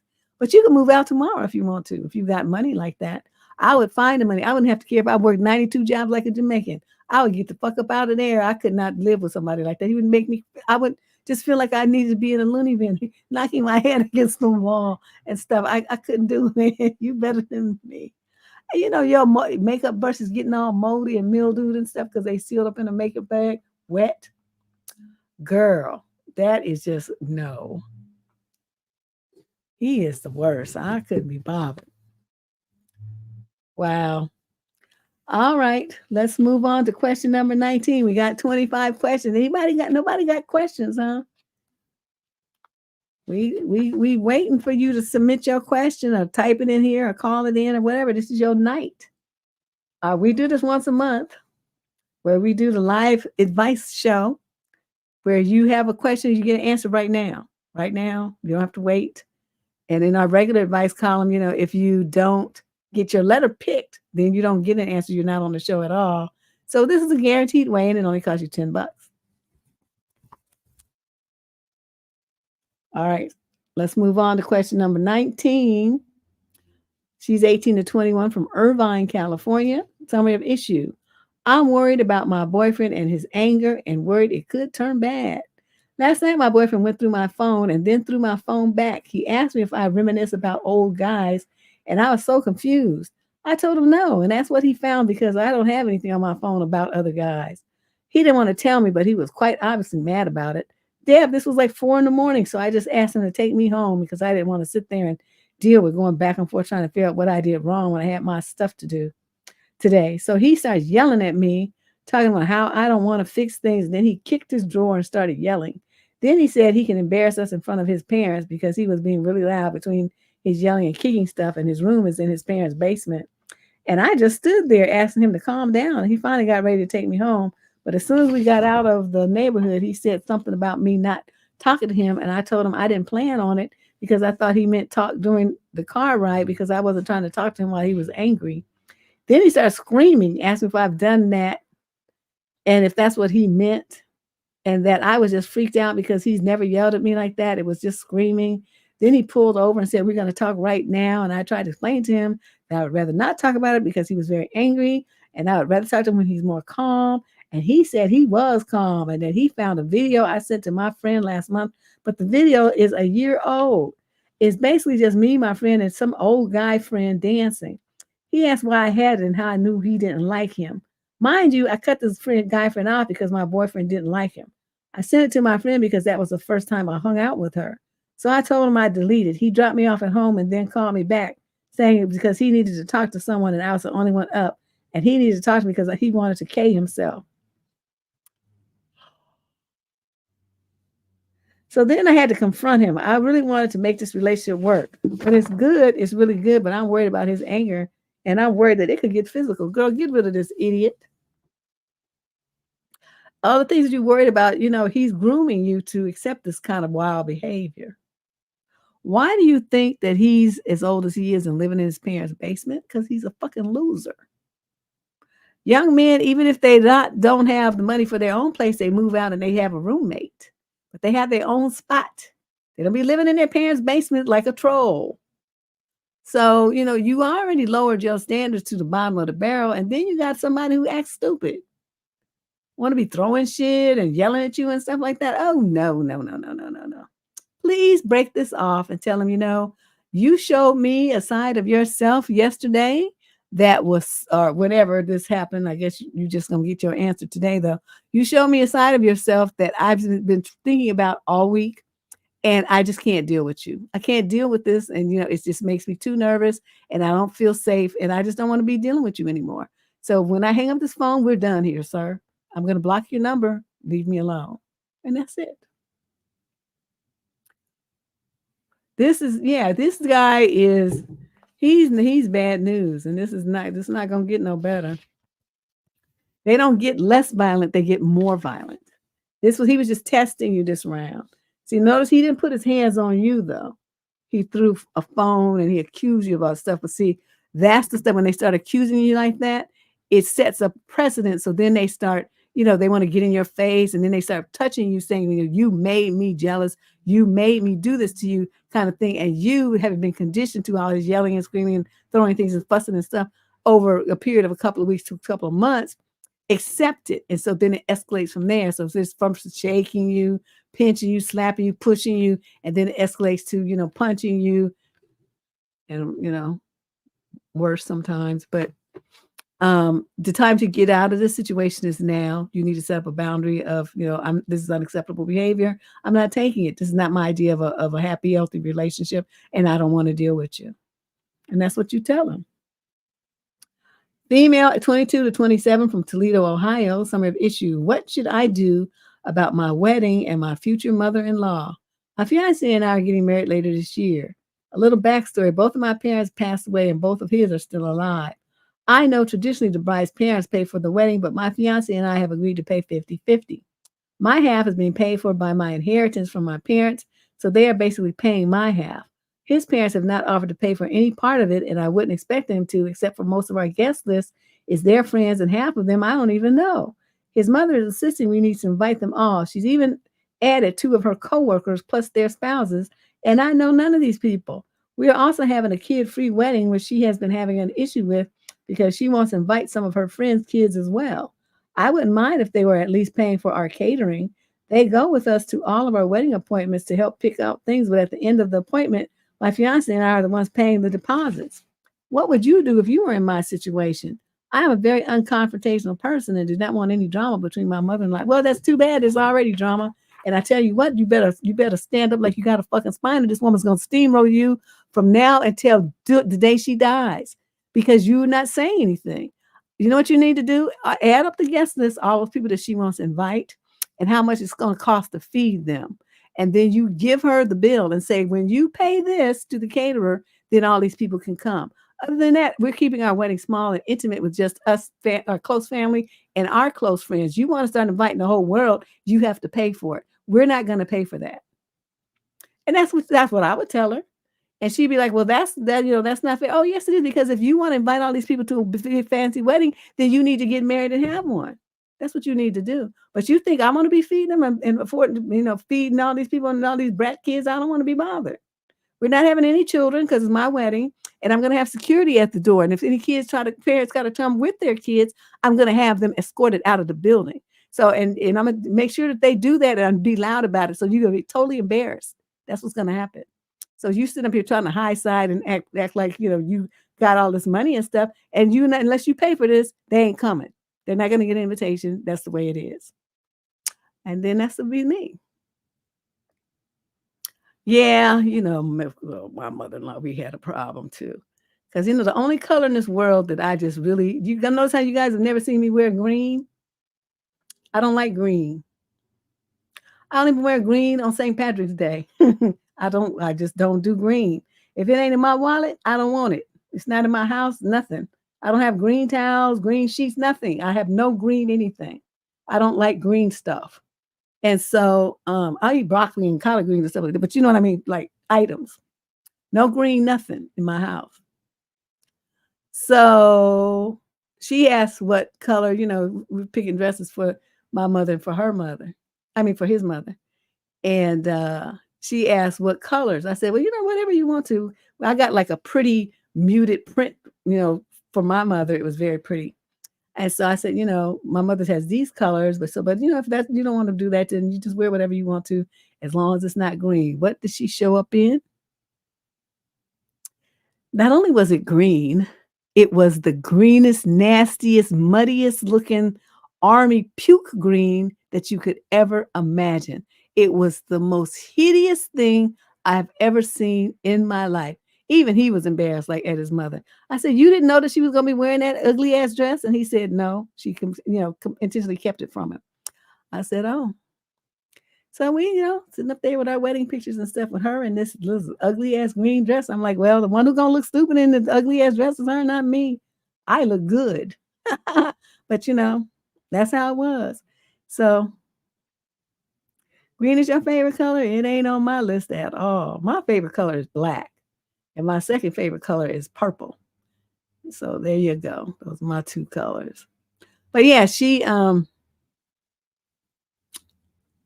was something else. She's just special. But yeah, I'll never forget that. And I was, you can't even get mad because I'm like, okay, this is like my, this is my party day. I'm supposed to be in a happy mood. So I didn't let it, I just looked at her and my brother's like, why is she wearing green? I'm like, I don't know. She's trying to get at me. I guess I'm supposed to be mad or something. I don't give a fuck. It wasn't flattering. That's what I mean. The color was not flattering for her. The style was not flattering. And she just looked like a fool in all the pictures. So anyway, that's what you should do about your mother-in-law. Make sure give her the bill and say, when you cover the cost for all those people that you want to invite, then they can come. But until then, and like I said, I'm going to hire security to make sure that they don't come. Nobody without an invitation is going to be allowed into the venue, including children. And make sure she knows. Just tell her. I don't understand what you're talking about. I'm unconfrontational. You can't be nobody's mama and not be a confrontational person. You can't protect your kids if you're not a confrontational person. People will hurt your children and you won't be able to do shit about it because you're just a weak wuss. There's no woman, if you're gonna be like that, don't ever have children. Don't, because they'll be thrown to the wolves and you won't do shit to help protect them. Can't be like that. Like, oh man, I'll protect my kid, everybody's kids. I don't care whose kid it is. Kids, you're not doing nothing to a kid, not on my watch. But a lot of parents, the mothers are just weak. I don't know. It's just terrible. It's embarrassing.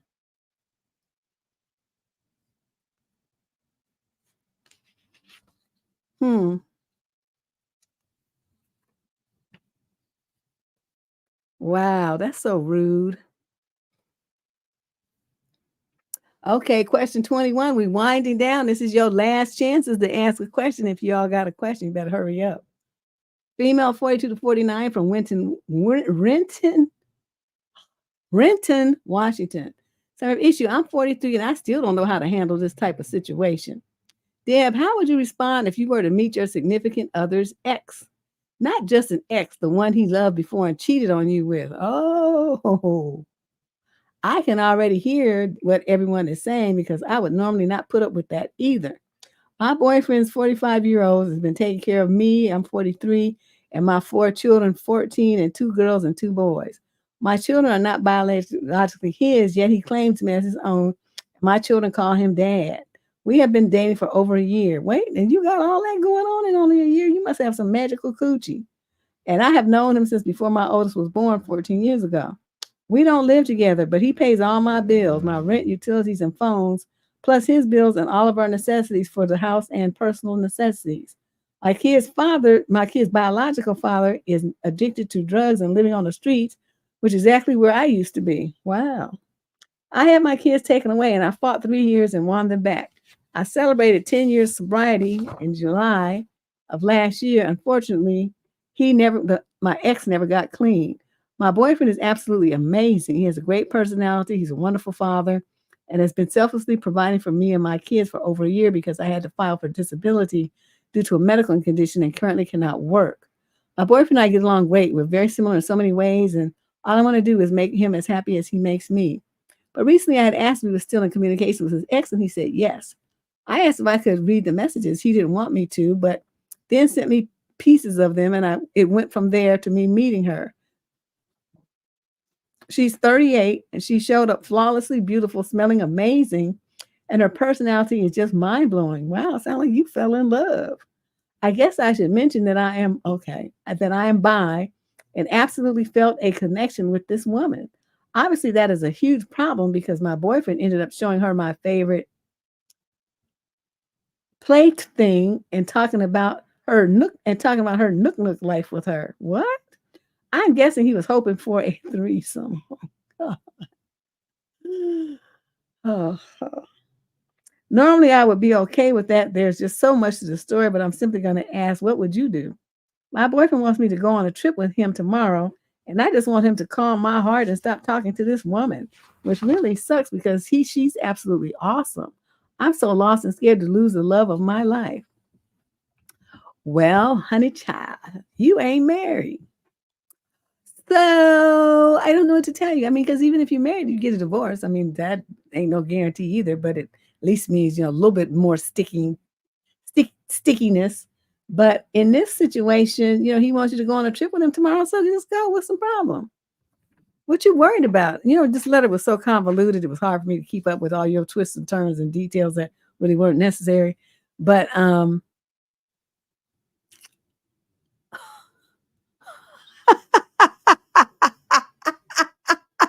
these people, Candace, I think, did this to me on purpose. She's like, let me just wreck her life tonight. I don't even know what to say because it's just,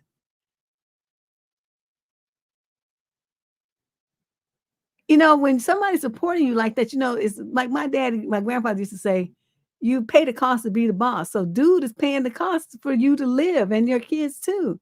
So, I mean, I'm looking at what is it that you think you have no power here. You're completely financially dependent on this man. Your kids love him. You love him. I mean, so you're mostly dependent on him as well. So what is it that you think that you can have the power to do here? What you even writing me for? You put yourself in this situation by, depending on him like this. So you've let him get in there and get this kind of control over your life and your kids' lives. So now he wants to do all this fancy freak shit. Well, guess what? Looking like you about to do some freak shit because you need him.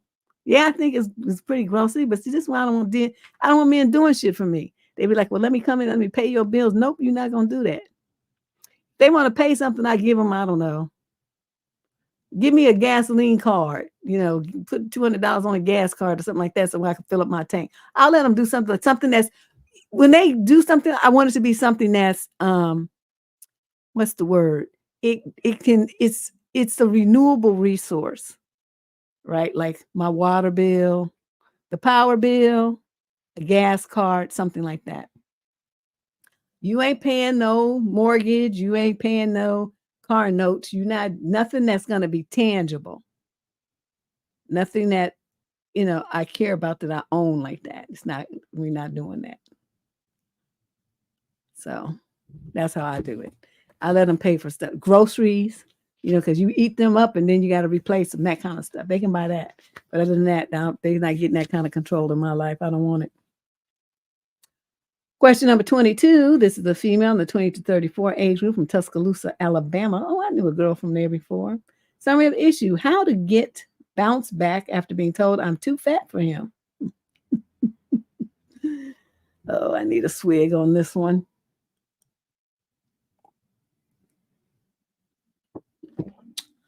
I feel like puking. And I'm feeling nauseated. I just spent the past month and holiday entertaining, talking with, and hanging out with a guy who I had a deep connection with. We would spend 5 to 6 hours together after work. He said he feels emotionally connected with me and said that I am like no other woman, end quote, he has ever met. He said I have a beautiful face and that I am perfect in every way, end quote. But he feels frustrated that he can't get past my size. I am 50 pounds overweight, and he said he likes his women, quote, slender. Now he said he needs time to think about whether he wants to pursue me. I know it's easy to say dump and forget about them. Now I cannot look in the mirror and not be triggered.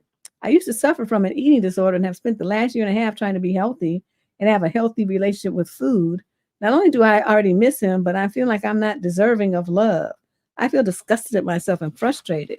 I can't help but think that we would have been the perfect relationship if only I was in a healthy body mass index, that's BMI. I want you to stop this. I want you to understand that he's merely one motherfucker on this whole entire planet, and that his opinions, his thoughts, and his what he likes is irrelevant to your life. He ain't paying you. Okay, there's nothing coming from him that you can't get from somebody else, and probably more of it and better. Please hear what I'm saying to you. You're letting this one man and his one sentence of stupidity wreck your whole life and your opinion of yourself. You have extremely low self-esteem and no confidence at all. Please see a therapist and start working on that. You cannot let people have this kind of power over your in your head like that. When he said that what he said that he can't get past your size, you were supposed to tell him I can't get past yours either. Because I'm making compromises with that shit you got in your pants. And so you have to make some too. We'll both be making compromises here. Because folks be getting a little bit too G and thinking that they packing like the Rock or something. It's like, excuse you. I mean, it's okay, but it ain't, nothing all that nobody gonna be writing home about or nothing. Yeah. But he knows that she got a trigger, she's got a past with each one. She probably told him because they can't hold water. They always telling something. So then he's gonna use that. They're always, I keep telling you girls, keep your mouths closed. You can't be telling these dudes anything like that. Because even when you've been with them for a long time, you still can't tell them stuff because most of them, will turn around in a moment and use it against you. Because what men want to do, the number one urge that men have is to win and to conquer. Okay. And it doesn't matter if they love you. In that moment, they want to win and conquer. So the way to do that is to make you feel small down here. You're down here, and he feels up here now because he just wrecked your world, right? So you're feeling all crushed and all down here and everything, and he's feeling positively defined because he has you looking all sad and broken and everything, and he's like, with the one word from me, I can crush her. I have power over her. That's what's going on here, and you gave it to him. And you, like I said, most women don't, you guys don't have, you don't want to hurt people's feelings until you go through great extremes to hold your tongue and, I want to be nice and all this kind of stuff. When people say fucked up shit to you, there's no rules anymore. You react with the rudest, most nastiest, most horrific thing that you can think of about that person, then you let them have it over and over again with new things. You shoot them like a machine gun with all the stuff that you think about them. Don't stop until your breath is gone. Light his ass up. That's what you should have done. I'd be waiting for some man to say some fucked up shit to me so I can light him up. It's just like, oh my God. But everybody looks at me because I give them that look. I'll be waiting, just like perched like a bird, just waiting. Say some fucked up shit so I can have a reason to act a fool. Because I just like to act one sometimes just for no reason. But now you're gonna give me a reason? Oh, this is gonna be fun. But they look and I think they sense it. And then they just be quiet and never mind. And they say stuff like that. So I don't really get that opportunity much. But this would have been one time I would have pushed her out the way so I could have lit him up for her. Fucker. And you're gonna sit around, see, he wants you to wait around for him to pick you. I want you to block his number so he can't pick you. When he tries to call you back with some excuse about, oh yeah, well, I didn't, no, you lost that opportunity, you fucker. I don't have shit to say to your ass. And he would get that message because you would have blocked him. So please do that. And then start your journey, get you a therapist and start your journey to get your self-esteem back on track. Question number 23. This is a female in the 22 to 27 age group from Pensacola, Florida. The male's 20 to 34. Summary of issue. My ex wants me to give him back the gifts that he bought me. You know what I would do? Okay, well, let's see what you got. I'll tell you what I would do. I got a text from my ex saying that he wanted me to ship him back all of the gifts that he bought me. Louis Vuitton bag, MacBook Air, Air Max Pro, Canada Goose jacket, cardigan, and $500 that he gave me for Chinese New Year. I dated my ex for 2.5 years, and we broke up 3 to 4 times in the past. He cheated, but he was my first boyfriend, and I really loved him, so it was hard for me to actually leave him. He said that he would file a lawsuit if he didn't get the gifts back. He also said that he was upset and extremely angry how I never bought him any expensive gifts in return. I am currently in medical school and don't even have a job. I don't really mind giving him the gifts back, but the way he texted me was extremely rude, and he gave me so much trauma, so I'm not really sure if I want to give him the gifts back. Should I just give him the gifts back, or should I just keep the gifts? Girl, no, once you give somebody something, it's theirs. He can't demand that you give him anything back. He's out of his mind. It's not if you loaned it. He loaned it to you. He bought them for you as gifts. And before I gave him anything, I would put that stuff in the middle of the street and take some lighter fluid, and I would throw a match, and I would film it, and then I would send him that and say, "There, now here you go. You're gonna get this is how you're getting them back in ashes." Because he didn't say how he was gonna get them back, right? He just said he wanted them back. I'll put them ashes in a box and send him that shit. Now, there you go. There's your shit. Because I wouldn't want it. I wouldn't want it after that. Alternatively, you can sell all of those things and take the money and then go and just get you some stuff at the Goodwills and burn that and send him the ashes for that. So he'll still think it's that stuff. Well, it doesn't really matter. You don't have to really burn the good stuff. You can sell the good stuff. It's at the handbag store. Get you some money. Girl, yes. Oh, yes, right. Angela did do that, didn't she? She lit that car up. That shit was hilarious. But yeah, that's what I would do and send him the ashes. Say, ashes, ashes, we all fall down. Here is your stuff that you wanted back. Too bad you weren't specific about what form you wanted it, but you wanted it, so here you go. That's what I would do. You asked me. That's how I do it. I'm going to fix you.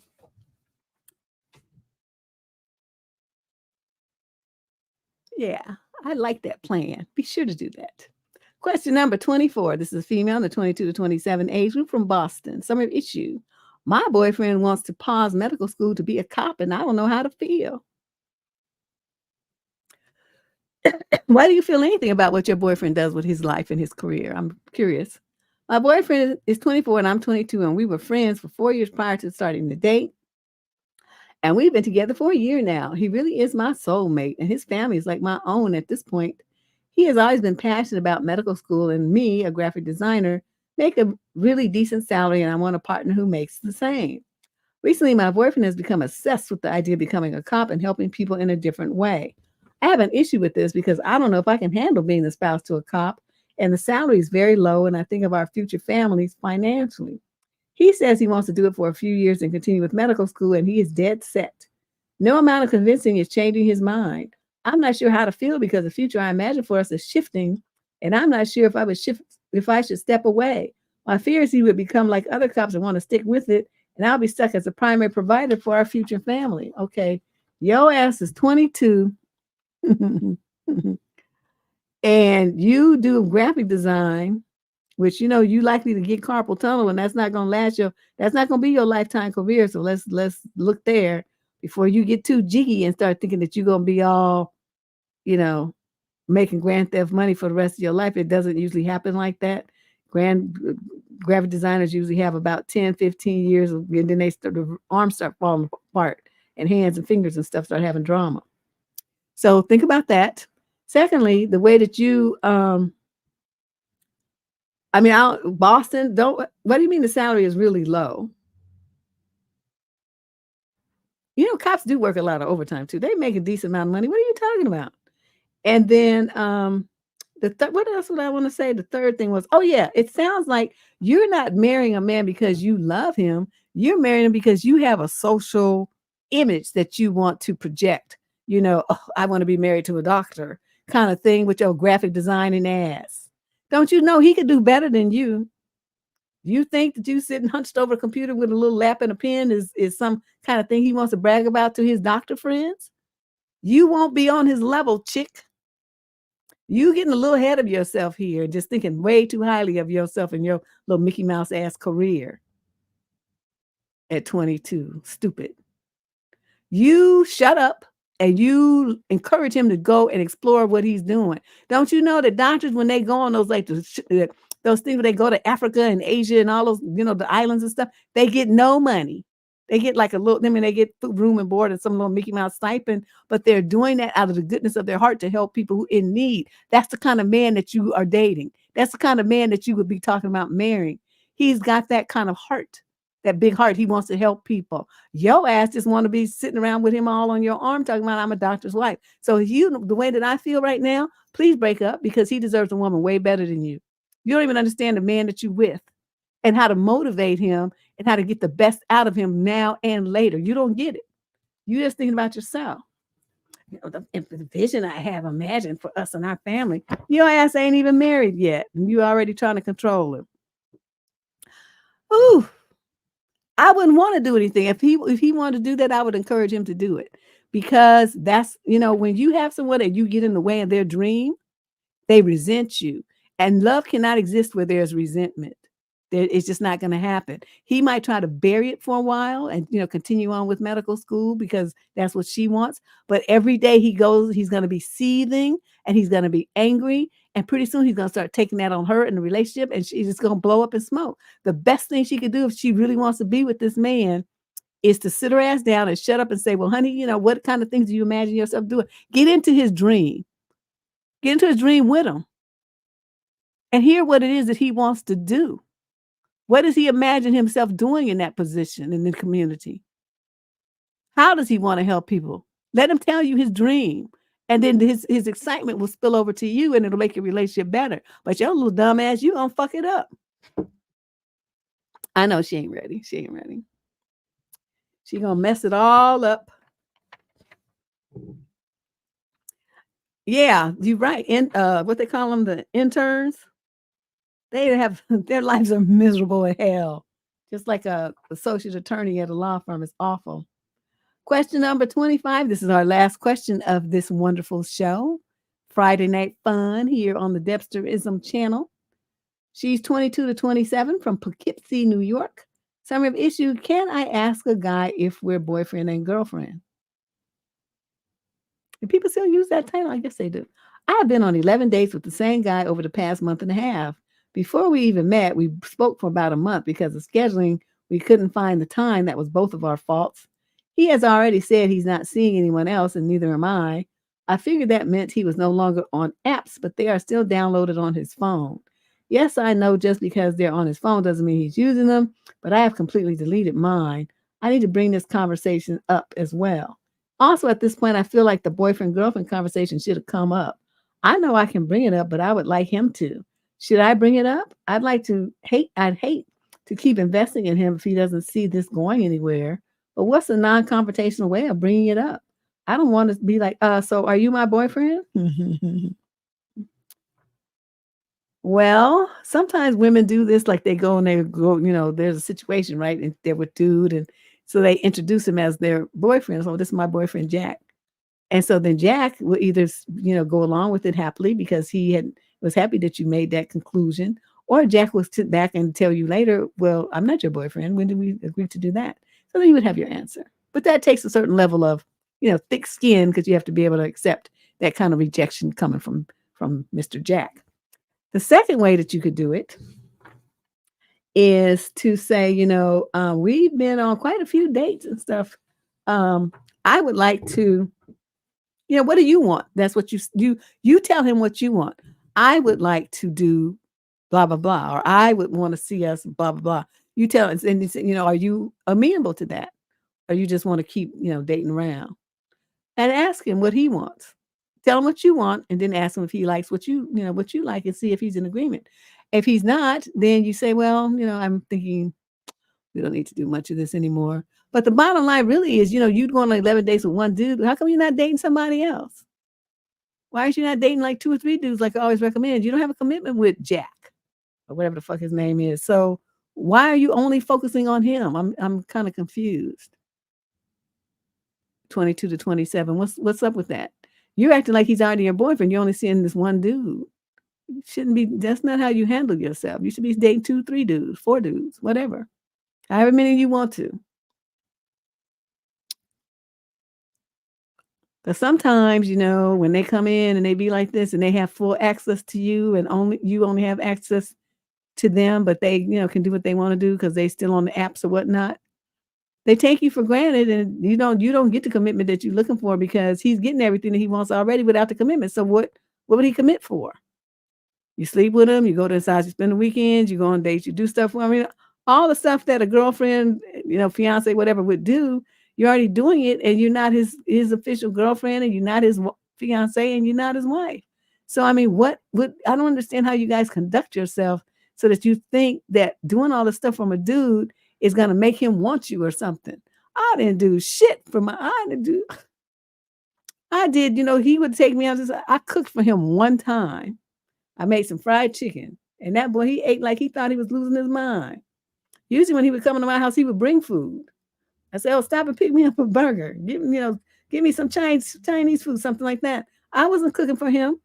I'm not going to his house and cleaning shit. I'll go to his house and sitting on the couch and cross my legs and be like watching the TV with the remote. I'd abscond with the remote and I'm taking everything over. I'm watching what I want to watch. So, this whole concept that a lot of women have was, I'm going to cook for him. I'm going to clean for him. I'm going to do his laundry. I didn't do shit. I'm just not going to do that. No wifey privileges. Unless I'm the wife. And at the time, I really wasn't trying to be that either. So, but if they like you, they're going to stick with you anyway. So it doesn't matter. So anyway, that's enough of me rambling. I can't just do the column. I have to have my side stories and go all around the world and come back and then dip up back the other direction and come back. And that's how I do this show. We always have a whole bunch of conversation that's probably unnecessary, but it's always fun. But thanks you guys for coming and being here tonight on Friday night. It's getting to be a habit, huh? All these Friday night shows. I'm starting to fall into bad habits, but I'm going to have to break this habit because I want to be able to get back into my restaurant and have my basil martinis. I can't do that if I'm here with y'all. Love y'all though, but you know what I mean? A girl needs a social life. But I will see you all real soon. You guys take care. Have a good weekend. And those of you in the Bay Area, stay out the rain. Watch that because it's supposed to be some rain this weekend. All right?